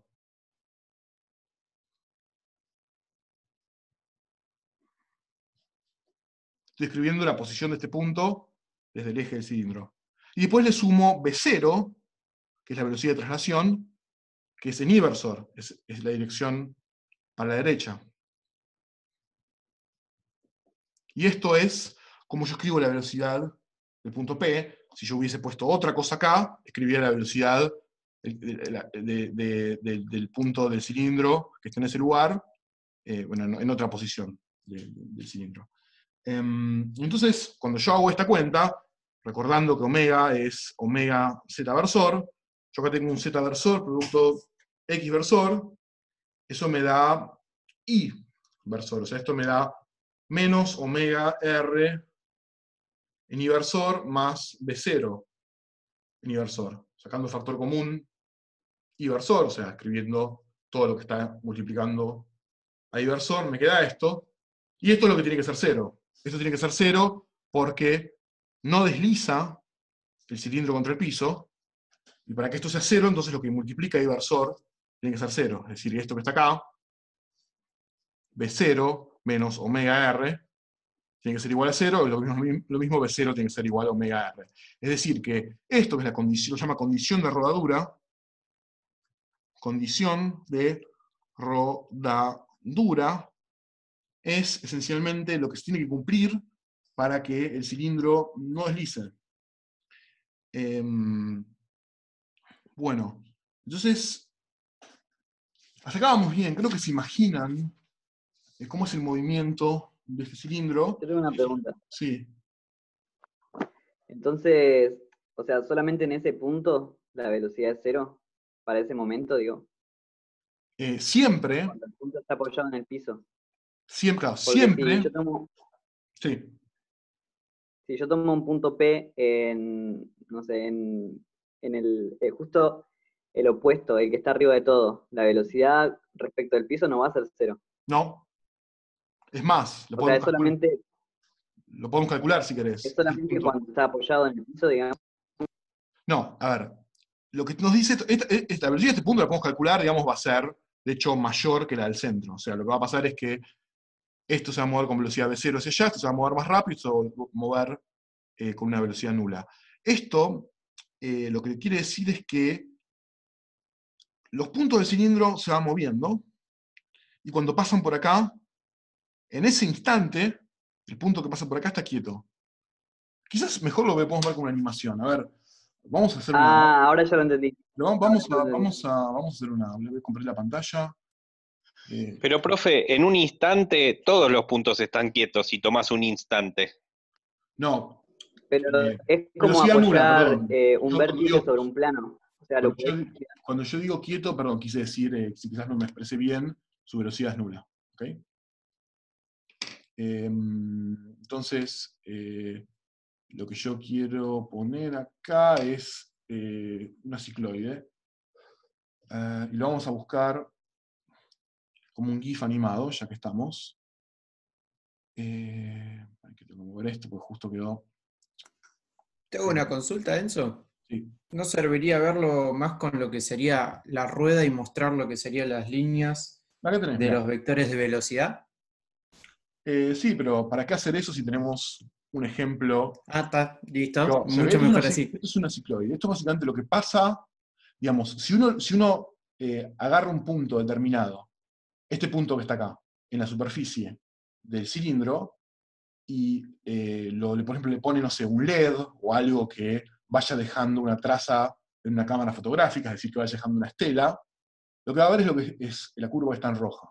O sea, lo que va a ver es que hace un movimiento y cada vez que pasa por acá tiene velocidad nula y que después recorre esto que está acá. Esto quiere decir básicamente que si yo quiero saber entonces cómo se mueve un punto del cilindro, digamos, lo que tengo que hacer, digamos, no me alcanza con saber cuál es la velocidad de este punto, por ejemplo, en un determinado momento. Yo después tengo que preguntarme, bueno, ahora se movió, y cuál es la velocidad siguiente. Y cuando yo hago todo ese proceso, que es una cuenta que nosotros, o sea, ese tipo de cuentas van a ser mucho en la estructura de la materia 1, que tiene que ver con fluidos, con perseguir partículas moviéndose en campos de velocidades de fluidos. Nosotros no vamos a, y en mecánica también, pero nosotros no vamos a enroscarnos mucho con esto. Entonces lo que van a ver básicamente es un movimiento de este estilo. Esto, fíjense que hay algo que es interesante, que es que el centro del cilindro siempre está moviendo con una velocidad V0, omega R, hacia allá. El punto que le toca estar arriba se está moviendo con una velocidad que es el doble de eso, y el punto que está abajo está quieto, pero ese punto va cambiando en el tiempo, y por lo tanto, cuando esto se mueve, genera este movimiento. Entonces, si ustedes... acá empezamos a ver que no soy yo, me parece, el que tiene problemas. Esto es difícil, digamos, esto no es trivial. O sea, uno puede escribir el campo de velocidades, y eso no es complicado. Uno escribe el campo de velocidades, perfecto. Pero después entender, desarrollar en la cabeza el movimiento, una vez escrito el campo de velocidades, no es tan automático. Y eso puede ser confuso, y por eso es que es uno de los motivos por los cuales cuerpo rígido puede ser no tan fácil. No es antiintuitivo. Antiintuitivo van a ser cosas que vamos a ver cerca del final de la materia, tipo con giróscopos. Esas cosas son antiintuitivas de verdad. Esto yo no sé si diría que es antiintuitivo, diría que es complicado de imaginar, pero va a haber cosas antiintuitivas. Bueno, capaz para vos es antiintuitivo, no sé, cada persona es diferente. Bueno, ahora, vamos a complicarlo todavía más antes de terminar, porque lo que voy a decir es lo siguiente, y esto sí, esto es el momento en el cual, por ejemplo, yo con cuerpo rígido empecé a decir, esto es extraño. Vamos a cambiar el eje. O sea, nosotros dijimos que estamos describiendo la rotación alrededor de este eje. Si estamos diciendo que para calcular esta parte, la parte que tiene que ver con la rotación del cilindro, yo lo hago en relación a la distancia, digamos, el R de los puntos en relación a el eje que pasa por el centro del cilindro. Pero ahora vamos a cambiar la descripción, vamos a cambiar el eje. El eje de rotación. Primero, no es obvio digamos, que esto vaya a funcionar. Es decir, no es obvio que lo vayamos a poder cambiar. Lo que yo digo es, vamos a ver si podemos describir el mismo movimiento, porque el movimiento del cilindro es el movimiento del cilindro, digamos, no debería depender de cómo yo pongo mi sistema de coordenadas y demás. Vamos a ver si lo podemos describir cambiando el eje de rotación. Es decir, vamos a decir ahora que nuestro eje de rotación no va a estar en el centro del cilindro, sino que vamos a ponerlo en la generatriz de contacto. Es decir, nuestro eje de rotación va a estar en línea recta que está apoyada en el cilindro contra la superficie. Entonces, la pregunta que nos vamos a hacer entonces es si podemos efectivamente recuperar lo que sabíamos de la velocidad del cilindro de esta posición. Es decir, yo voy a querer describir ahora que la velocidad del cilindro en cada punto va a ser igual a cierto omega prima, porque no tiene por qué ser en principio igual que el omega que yo había usado cuando hice pasar el eje por el medio, producto, digamos, el R desde el eje de rotación, más otra velocidad V0 de traslación, que tampoco tiene que ser la misma. Es decir, vamos a ver, Bruno, ahora vamos a ver cómo nos dan las cuentas. Pero de momento, lo que podemos decir es que esto es el movimiento más general, que tiene un cuerpo rígido, pero si yo ahora cambié el eje de rotación, en principio esto y esto no tiene por qué ser lo mismo que era antes, porque ahora yo estoy calculando los R desde otro eje de rotación, pero lo que sí tiene que ser lo mismo es la velocidad que yo obtengo. Es decir, si yo calculo la velocidad de, no sé, del centro del cilindro, por decir algo, utilizando esta forma de este eje de rotación, y lo calculo con el otro eje de rotación anterior que yo había elegido, tiene que ser lo mismo, la velocidad es lo que yo mido. ¿Ok? Entonces, vamos a hacerlo, digamos, vamos a calcular la velocidad de distintos puntos con los dos ejes de rotación distintos. Este eje de rotación lo vamos a llamar O', y el eje de rotación que pasa por el centro lo vamos a llamar O. O sea, vamos a poner así. El que teníamos antes era O', y pasaba por el centro, y O' es el que estaba apoyado. Entonces vamos a calcular la velocidad desde O'. Vamos a calcular la velocidad del centro del cilindro, es decir, esto que está acá va a ser la velocidad del centro del cilindro, y la vamos a calcular desde O'. Desde O' nos vamos a preguntar cuánto es la velocidad del centro del cilindro. Desde O'. Entonces, ¿cómo hacemos eso? Bueno, siempre ayuda verlo de costado, ¿no? Porque estos dibujos tridimensionales son medio complicados, pero de costado no es tan complicado. Bueno, si yo lo dibujo así de mal, quizás sí sea complicado. A ver, ahí está. Bueno, horrible, un círculo horrible.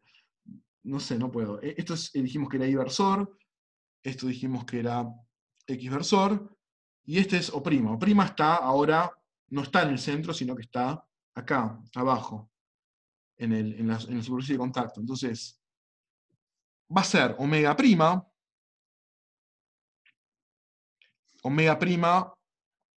producto vectorial, la posición desde este punto. BC es la velocidad del centro del cilindro, exactamente. Entonces, yo quiero escribir cuánto vale la posición desde acá, y eso es básicamente el radio del cilindro en la dirección Y. Me muevo desde acá hacia la dirección X, perdón. Me muevo en X-versor R, y eso me da el centro del cilindro cuando estoy considerando todo desde la recta que está apoyada con la superficie. Entonces eso es omega' por R X-versor más B0', que es la velocidad que yo le sumo al movimiento. Entonces, esto que está acá, yo lo que voy a, digamos, para mi intuición, digamos, bueno, no es mi intuición, yo dije que este eje era paralelo a Z, o sea, lo único que hice fue moverlo desde acá hacia abajo, pero sigue apuntando en Z-versor. Entonces, esto sigue siendo algún omega' en Z-versor. De forma tal que desde O', la velocidad del centro va a ser Z por X es Y, entonces me va a quedar omega' por R en Y-versor, y para simplificar voy a asumir, y después si me equivoqué lo voy a corregir, pero voy a asumir que esta velocidad de traslación, si bien puede tener otro módulo, sigue apuntando en la dirección en la que se mueve el cilindro. Voy a asumir que entonces tengo B0' está en Y-versor. O sea que todo esto va a ser... Y esto es entonces cómo me quedó a mí. Vamos a sacar factor común.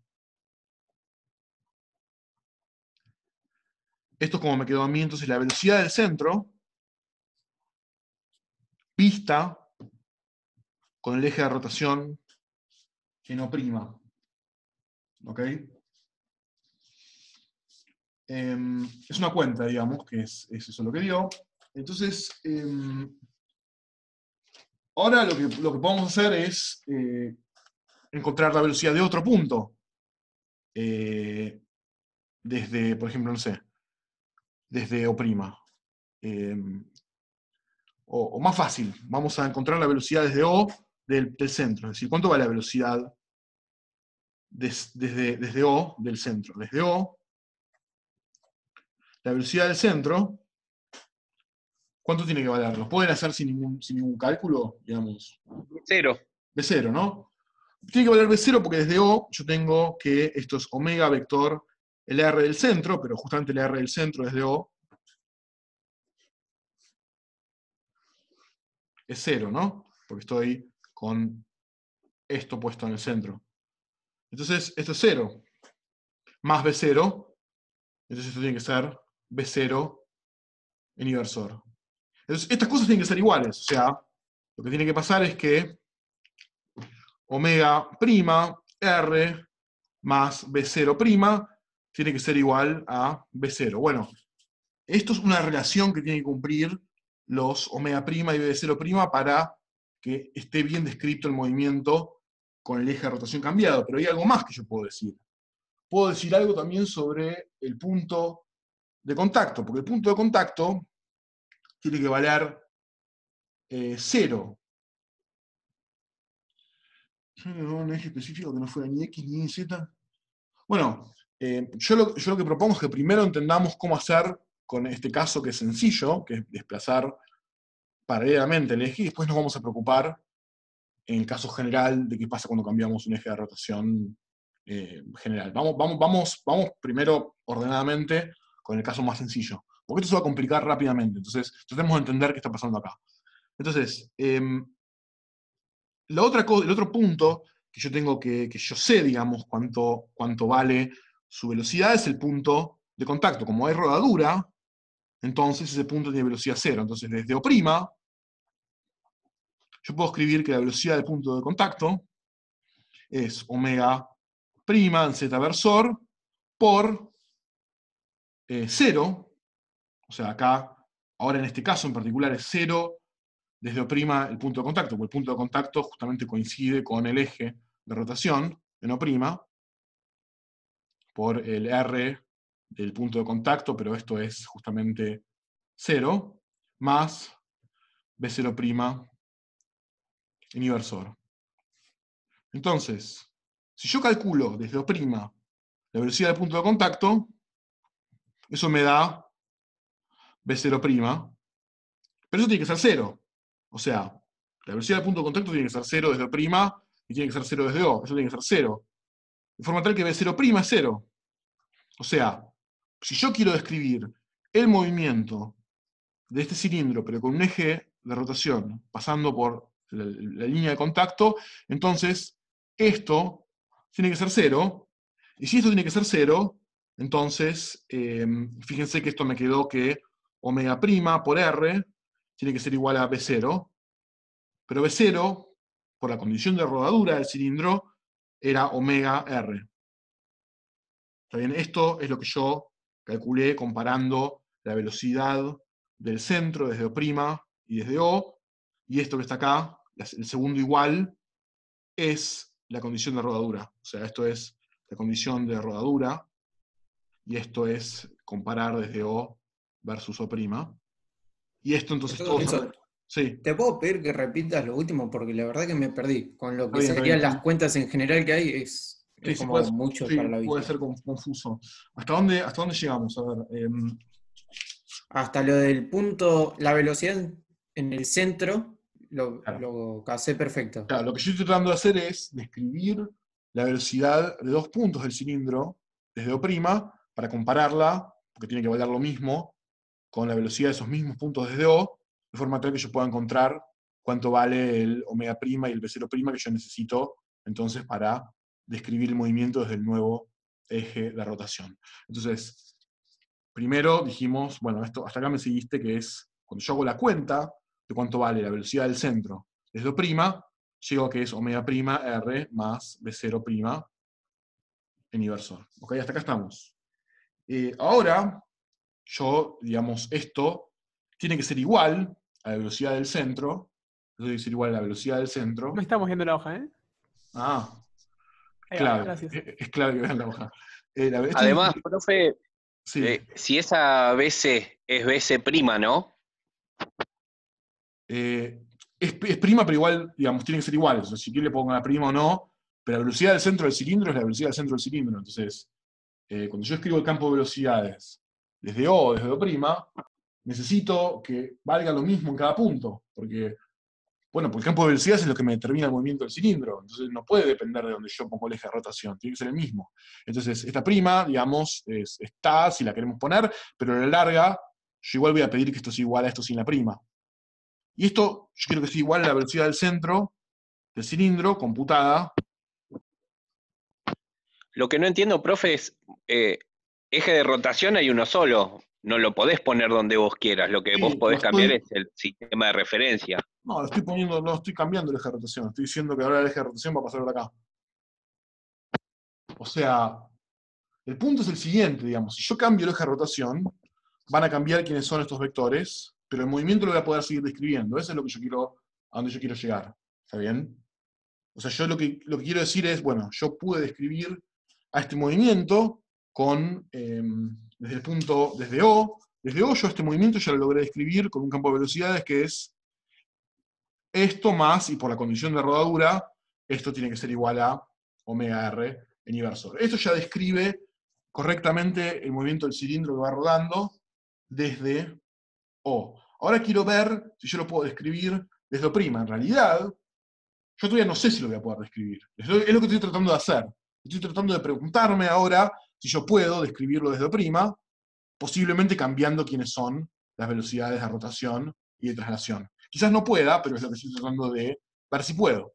Entonces, para la forma que yo me propongo hacerlo es, bueno, entonces tomemos puntos del cilindro, por ejemplo el centro, y lo que tiene que pasar es que si yo lo elijo computar desde O, bueno, ese punto tiene que tener la misma velocidad, porque esa es la velocidad del centro del cilindro, que es algo que yo puedo medir. Entonces, la velocidad del centro computada desde O', esto es desde O', tiene que ser igual a la computada desde O. Y la velocidad del cilindro computada desde O, la velocidad del centro, perdón, computada desde O, si quieren no le pongo una prima acá, pero a la larga van a ser iguales, es BC, que es omega vector. La posición del centro, desde O, más B0, en inversor. Pero esto que está acá, no sé si me siguen, es la posición del centro, medida desde O, y eso es 0, porque porque O está puesto, digamos, en este caso, en O, el eje pasa por el centro, ¿está bien? Entonces, eso es 0. O sea que esto es B0 inversor, digamos.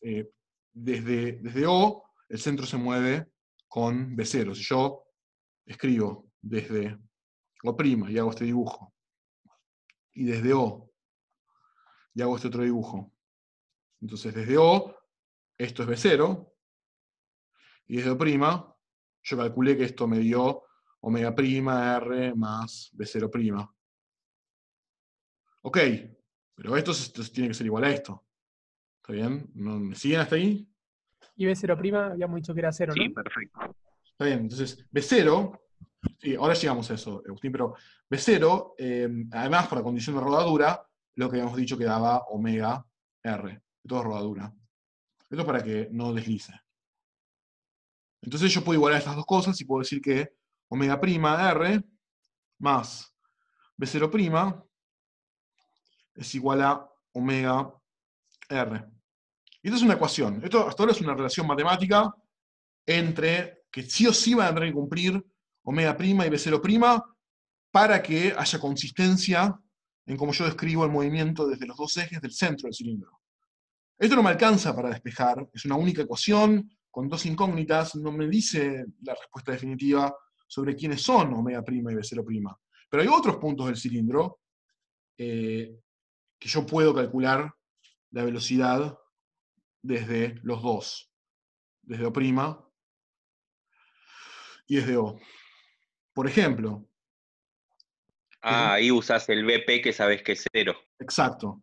Desde O yo ya sé que este punto acá, BP, como estoy en la condición de no deslizamiento, es 0. Y desde acá vamos a calcularlo, es decir, vamos a ver cómo se calcula ese BP desde el sistema O'. Entonces, desde O', BP', si quieren, que va a ser igual a BP, es omega prima, que es en Z versor, producto vectorial, el R del punto de contacto, desde O', más B0' en inversor. Pero esto es lo mismo que pasaba cuando yo calculaba la posición del centro desde O, es decir, coincidía la posición del centro con O. Entonces, era 0 ese vector. Y acá es lo mismo, pero con P. O sea, si este es el punto de contacto, yo lo que estoy diciendo es que mi eje siempre pasa por P. Entonces el R de P, RP, siempre es 0 desde O'. O sea, esto es 0. Y esto es entonces B0'. Y esto es la velocidad entonces de P desde O' es B0' inversor. Y ahora el mismo argumento que recién. Esto tiene que ser igual a esto, porque esto es la velocidad de un punto físico del cilindro. No puede ser que si yo hago las cuentas con esto como eje de rotación, me dé 0, y si lo hago las cuentas con esto como eje de rotación, no me dé 0. Entonces, lo que tiene que pasar es que esto tiene que ser igual a 0. O sea, y la única forma de que eso pase es que B0' sea 0. ¿Está bien? Entonces, ahí creo que hasta ahí hemos llegado.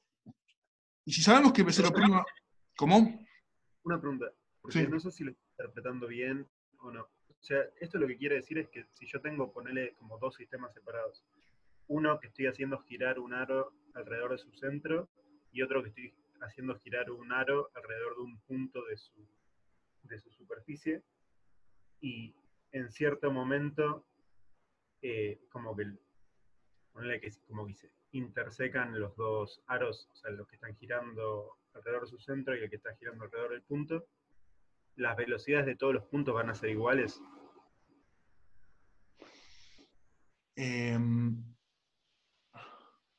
O sea, porque yo entiendo creo que entiendo lo que me estás diciendo. ¿Me das un segundo? Y creo que te voy a poder responder. Dame un segundo. Creo que entiendo lo que me estás preguntando. Pero dame medio segundo y ahora voy a decir algo y después me decís si le pegué o no. Y si no le pegué, me volvés a preguntar. Entonces, B0' es 0. Entonces, de esta ecuación, que está acá, fíjense que yo pongo donde dice B0', 0, la ecuación esta se me transforma en omega' por R es igual a omega por R. Entonces, sacando los R, me dice que omega' es igual a omega. O sea que las velocidades angulares son las mismas y la velocidad de traslación es 0. O sea que si el eje está en O', entonces el campo de velocidades yo lo escribo como omega vector LR desde O', sin término de traslación.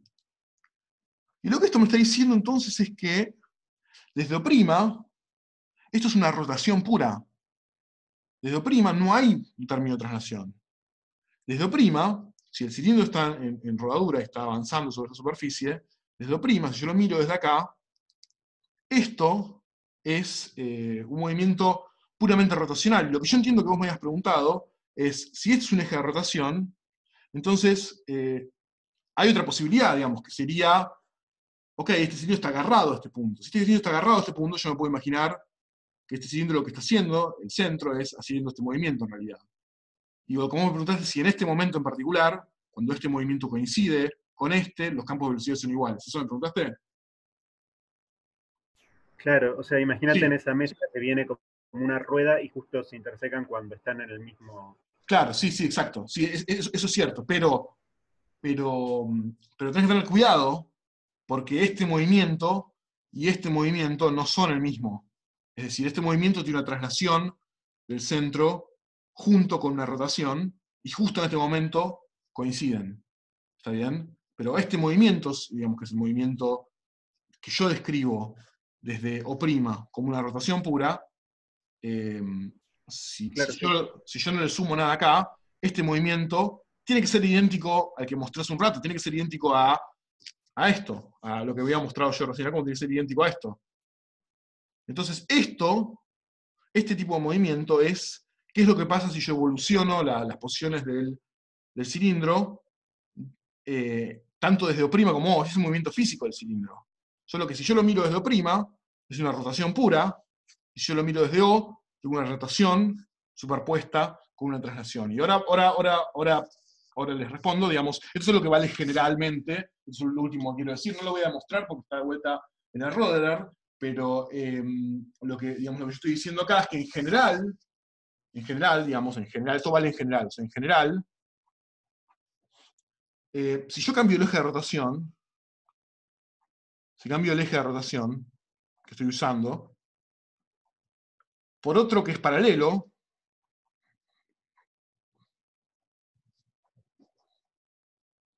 por ejemplo, lo que hicimos recién, que pasamos de este eje de rotación a este eje de rotación, que son paralelos, entonces yo voy a poder siempre puedo escribir al campo de velocidades como el mismo omega, no cambia el omega si yo cambio la descripción del movimiento utilizando un eje de rotación que es paralelo, por R, pero lo que sí va a cambiar es esto, o sea, con otro, digamos, el campo de velocidad de la misma forma, pero con otra, en principio con otra velocidad de traslación. Entonces, si yo decido describir el movimiento cambiando el eje de rotación por uno que es paralelo que yo tenía, voy a poder utilizar esta fórmula con el mismo omega, pero me va a cambiar la velocidad de traslación, que es lo que pasó acá. Yo tenía B0, descrito desde O, y desde O', eso me fue a parar a 0. Eso básicamente es algo que no voy a mostrar, pero que está en el Roederer, y de vuelta es una cuentita con vectores. Me la preguntan si tienen alguna duda. Entonces, bueno, y ahora las preguntas, porque esto no es intuitivo para nada, ¿no? Y entonces, por eso es importante como recalcar que esto es solo para un instante, ¿no? Porque si yo seguía con el ejemplo que di, uno ya van a terminar moviendo distinto, porque uno está sobre una mesa y el otro está como girando. Claro, o sea, lo que vos tenés que preguntarte es, dado el campo de velocidades que yo tengo, si yo pinto de un color, un punto del cilindro, ¿cómo se va a mover? Y en este caso se va a mover, como dijimos, así. ¿Está bien? ¿Cómo se mueve desde O y cómo se mueve desde O'? El tema es que desde O y desde O' se mueve igual. O sea, el campo de velocidad es el mismo, digamos, desde O desde O'. Esencialmente, digamos. No sé si intuitivamente entiendo. O sea, lo que estamos diciendo es que si vos elegís O o O', el movimiento físico del cilindro es el mismo. La única diferencia es que como vos computás acá las velocidades tomando esto desde el punto, en un caso, que es el centro del cilindro, y en el otro, el punto de contacto, en un caso necesitas un término sumando y en otro caso no lo necesitas. Entonces, en uno de los casos lo describiste como una rotación pura, y en otro caso lo describiste como una rotación más una traslación, pero el movimiento del cilindro es el movimiento del cilindro, es este tipo, es lo que había mostrado en el videíto. De nuevo. Sería como que se alternan, el R pasa a ser 0 cuando el B0 es B0 y el R es R cuando el B0 es 0, desde los distintos puntos de referencia. ¿Se entiende lo que digo o no? Sí, o sea, si en uno, cuando R0 es 0, cuando R es 0 en O', cuando R es 0, B0, y en el otro, cuando R es menos R por el inversor es 0, digamos, cambia, digamos, cuánto vale, si vos cambiás el R, mejor dicho, si vos cambias de O', entonces vos metes un R distinto en la fórmula esta, entonces este término cambia, pero este es el término que sumás siempre te lo compensa para que dé lo mismo, esencialmente. Vamos a hacer un par de observaciones finales que capaz confunden más, que es justamente lo que estamos buscando en cuerpo rígido, confundirnos para después desconfundirnos. No voy a hacer observaciones que confundan más, voy a tratar de hacer algunas observaciones que clarifiquen qué está pasando.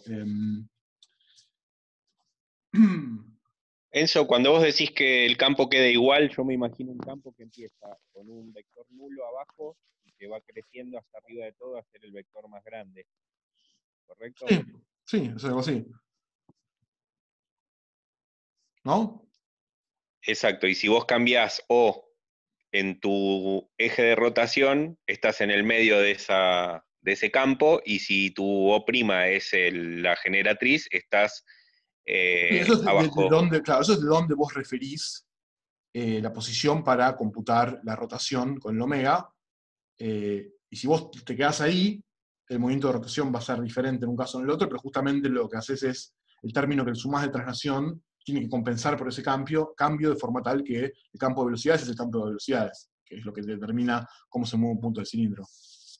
Hay una observación final que quiero hacer, que es, ¿por qué es tan complicado pensar rotaciones, digamos? No sé si lo pensaron, pero ya le dejo a los chicos de la práctica, pero, digamos, ¿cuál es? O sea, a ver, supongamos que no nos importa un bledo cómo rotan los cuerpos rígidos. El problema,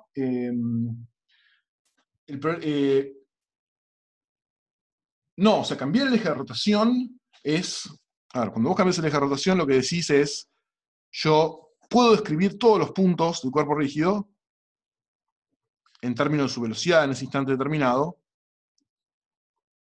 por esta forma. Entonces, cambiar el eje de rotación, básicamente, es lo que es decir, bueno, entonces yo ahora este R lo voy a referir respecto a otro punto.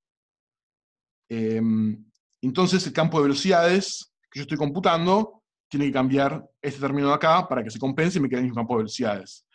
Pero una vez que vos encontraste el campo de velocidades, si vos estás parado acá, ¿no? Poner el cilindro está rotando acá, y vos tenés el campo de velocidades del cilindro, entonces vos podés básicamente, desde acá, digamos, calcular que el movimiento va a ser así. No lo hicimos, pero no es que, o sea, digamos, no es que vos estás parado acá, ¿no? Como en el fondo del cilindro, digamos. Vos lo que sabés es, bueno, en un determinado momento, esta es la velocidad de este punto del cilindro. Entonces, si yo voy ahora a moverme, ¿no? A este punto de acá. Bueno, entonces en este punto de acá, digamos, la velocidad del cilindro es otra. Entonces, yo voy traqueando cómo se va moviendo esto, se mueve de esta forma. Pero, digamos, quizás no queda claro, como lo estoy diciendo ahora. Capaz mejor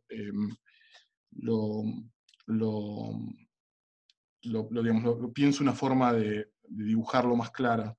Pero esencialmente, de nuevo, ustedes lo que tienen que pensar es que esta expresión de acá se usa de esta forma, digamos. Quiero saber... Y va decreciendo, ese vector va decreciendo en el tiempo a medida que va aumentando el vector omega. El vector omega es constante, apunta siempre a z versor, ¿no? O sea, puede cambiar, pero en este caso en particular es constante, en el caso del cilindro. En principio puede... No, lo que cambia es el producto vectorial, digo. El producto vectorial va a cambiar dependiendo de donde vos pongas el R. Es un campo de velocidades, o sea, esto te dice en un punto de espacio dónde estás, o sea, si vos estás acá en relación a este punto, entonces vos sabés la posición, la velocidad de todos los puntos del cilindro, entonces eso vos lo podés usar para calcular, pero no es que hay una dependencia en T el campo de velocidades. O sea, el campo de velocidades es el campo de velocidades, pero cuando vos querés seguir a un punto material del cilindro, lo que vos tenés que hacer es, efectivamente,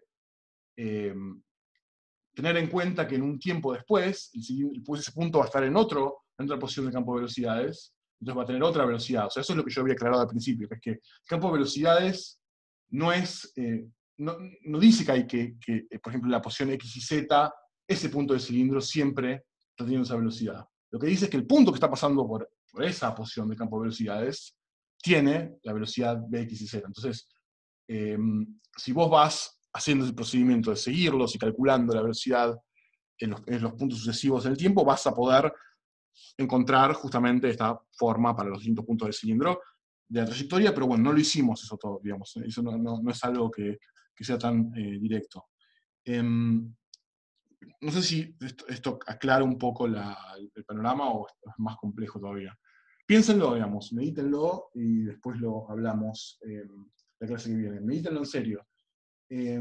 Bueno, lo último que voy a decir, ya le dejo a los chicos de la práctica, es que si nosotros no nos importase para nada la rotación, esto sería muy sencillo de describir, porque, digamos, incluso a nivel dinámica, porque a nivel dinámica, digamos, a nivel ya fuerzas y aceleraciones y demás, hay un punto del cilindro que ya sabemos cómo se mueve. Es decir, si nosotros sabemos que la sumatoria de todas las fuerzas externas que están actuando sobre un cilindro, cualquier cuerpo rígido, digamos, olvidémonos del cilindro.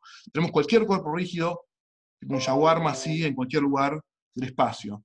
Entonces, hay en distintos puntos de este cuerpo rígido fuerzas actuando, y nosotros calculamos la resultante de todas esas fuerzas. Entonces, esto nos sirve para entender cómo se mueve un punto particular del cuerpo rígido. Hay un punto del cuerpo rígido que ya sabemos cómo se mueve. ¿Cuál es? El centro de masa. Claro, el centro de masa se mueve de acuerdo a una segunda ley de Newton en la cual toda la masa está concentrada en ese punto, y la aceleración del centro de masa es o sea, multiplicado por la masa me da toda la fuerza. La fuerza es igual a masa aceleración para la coordenada del centro de masa. Esto es algo que yo puedo resolver sin problemas, para cualquier problema de cuerpo rígido. Esto es fácil. Esto lo que me dice es, fíjate qué fuerzas actúan sobre el cuerpo rígido, y ya tenés una segunda ley de Newton para un punto del cuerpo rígido. El problema con cuerpo rígido es entender ahora cómo las cosas rotan. Y eso es complicado, matemáticamente es complicado, es distinto a todo lo que hicimos en la materia hasta ahora. A ver si los puedo convencer por qué las rotaciones son distintas. Las rotaciones son distintas, por ejemplo, por el siguiente motivo. ¿Por qué las rotaciones son más complicadas que un desplazamiento, por ejemplo? Que es, digamos, la clase de cosas que venimos estudiando para masas puntuales. Bueno, para los Y porque desplazamientos... el eje de rotación puede no desplazarse, pero todos los demás puntos se están desplazando en el espacio. Sí, es algo más fundamental que eso. Vos podés tener un desplazamiento R1 y otro desplazamiento R2, y si yo, digamos, me muevo, ¿no? Digamos, si yo hago R1 más R2, es decir, si yo me muevo primero en este desplazamiento y después en este otro, eso es lo mismo que hacer, por ejemplo, R2 más R1, es decir, estos son vectores. Los desplazamientos son vectores. Yo los puedo sumar, puedo encontrar un desplazamiento combinado como la suma de los dos desplazamientos. ¿Está bien? O sea, esto sería el delta R. Entonces, si yo hago, bueno, lo de siempre, ¿no? Si yo hago R2 más delta R, me da R1. Eso es básicamente cómo se comportan los desplazamientos. Entonces, ¿por qué? Y estos desplazamientos entonces son vectorcitos que yo pongo X y Z, y los sumo, y digo, bueno, entonces con esto de alguna forma organizo los desplazamientos como vectores, y a partir de ahí es todo lo que vimos del primer día de la clase. Tengo velocidades, tengo aceleraciones, son derivadas de vectores. Ahora, alguien podría venir y decir, bueno, entonces sos un estúpido, ¿por qué te estás complicando tanto? ¿Por qué no haces lo siguiente? Decís, bueno, vamos a definir ahora un vector, θ, vector, que va a ser el ángulo de algún punto respecto del eje X, el ángulo respecto del eje Y, y el ángulo respecto del eje Z. Y esto es entonces digamos, la rotación escrita como un vector, y listo, ya está. Lo único que tenés que hacer es todo lo que sabías hacer para desplazamientos, pero sobre ahora estos vectores que tienen las rotaciones. Eso no funciona. Esto no funciona, y una forma muy sencilla de demostrar que no funciona es que si yo había dicho que desplazarme en R1 y desplazarme en R2 era lo mismo que desplazarme en R2 y después en R1, no va a pasar, digamos, si yo insisto con definir una rotación de esta forma, no va a pasar que si yo roto, por ejemplo, un vector θ1, digamos que serían estos supuestos vectores que me codifican la rotación en los distintos ejes, que en realidad no están bien definidos, es lo que voy a demostrar ahora. Si yo hago esto, la pregunta es si es lo mismo entonces siempre que hacer esto. Es decir, esto básicamente, la traducción es, si yo roto, por ejemplo, mis puntos del espacio, de acuerdo a este vector, y después los roto de acuerdo a este otro vector, si estos fuesen vectores, ¿no? Tales como los vectores de desplazamiento, yo esperaría que eso es lo mismo que venir y rotar primero respecto de este vector y después rotar después del otro. Y es muy sencillo mostrar que eso no pasa. Por ejemplo, no sé, supónganse que este es el eje X y este es el eje Y, y esta es la cosa que yo voy a rotar. Entonces lo que voy a hacer, voy a primero rotarla respecto del eje X, pi sobre 2, y después respecto del eje Y, pi sobre 2. Entonces respecto del eje X, pi sobre 2, es hacer esto. Ahí lo roté 90 grados respecto de este eje, ¿no? O sea, el ángulo respecto de este eje cambió 90 grados. Y ahora los voy a rotar 90 grados respecto de este eje, y va a ser esto. Y esto es como es rotar primero 90 grados respecto de este, y después de este. Ahora lo voy a hacer al revés. Primero voy a rotar 90 grados respecto de este, y ahora voy a rotar 90 grados respecto de este. Me dio algo distinto. En un caso mi celular terminó así, y en otro caso mi celular terminó así.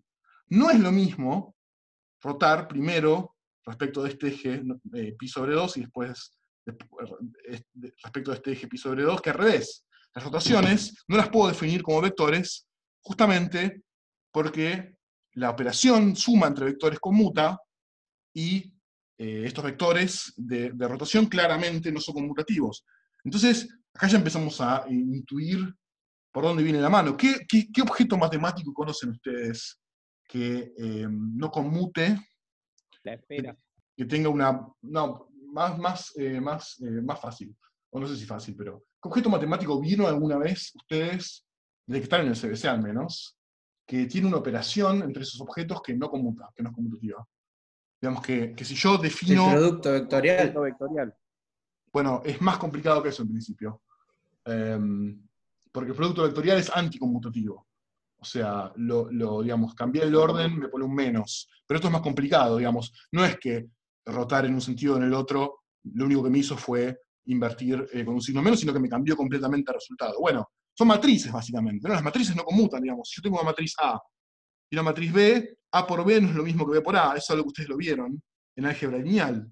Entonces, básicamente, lo que empezamos a darnos cuenta es que si queremos describir la rotación, o sea, si queremos describir rotaciones en el espacio, entonces vamos a necesitar matrices. Esa es básicamente la respuesta, tensores. Vamos a necesitar arreglos de números que no son vectores, y que entonces, al no ser vectores, no cumplen con esta conmutación sencilla, sino que son más complicados. Si queremos describir posiciones, nos alcanza con vectores, pero cuando queramos describir rotaciones, no, vamos a tener que pasar a hablar de un objeto más complicado, que ahora es una matriz. Entonces, eso básicamente es un poco la intuición matemática de lo que está por pasar. Y eso, para que no me cambie la distancia, una pavada, complica enormemente la situación. Sí.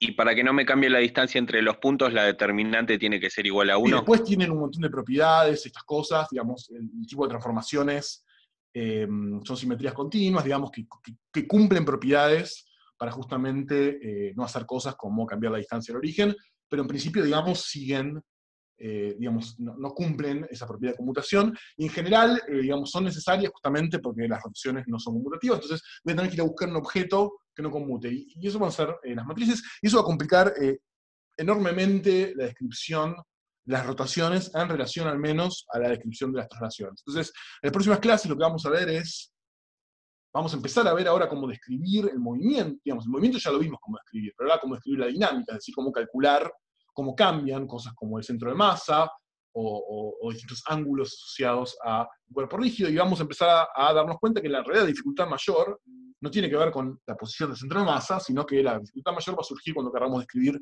las rotaciones del cuerpo rígido. ¿Está bien?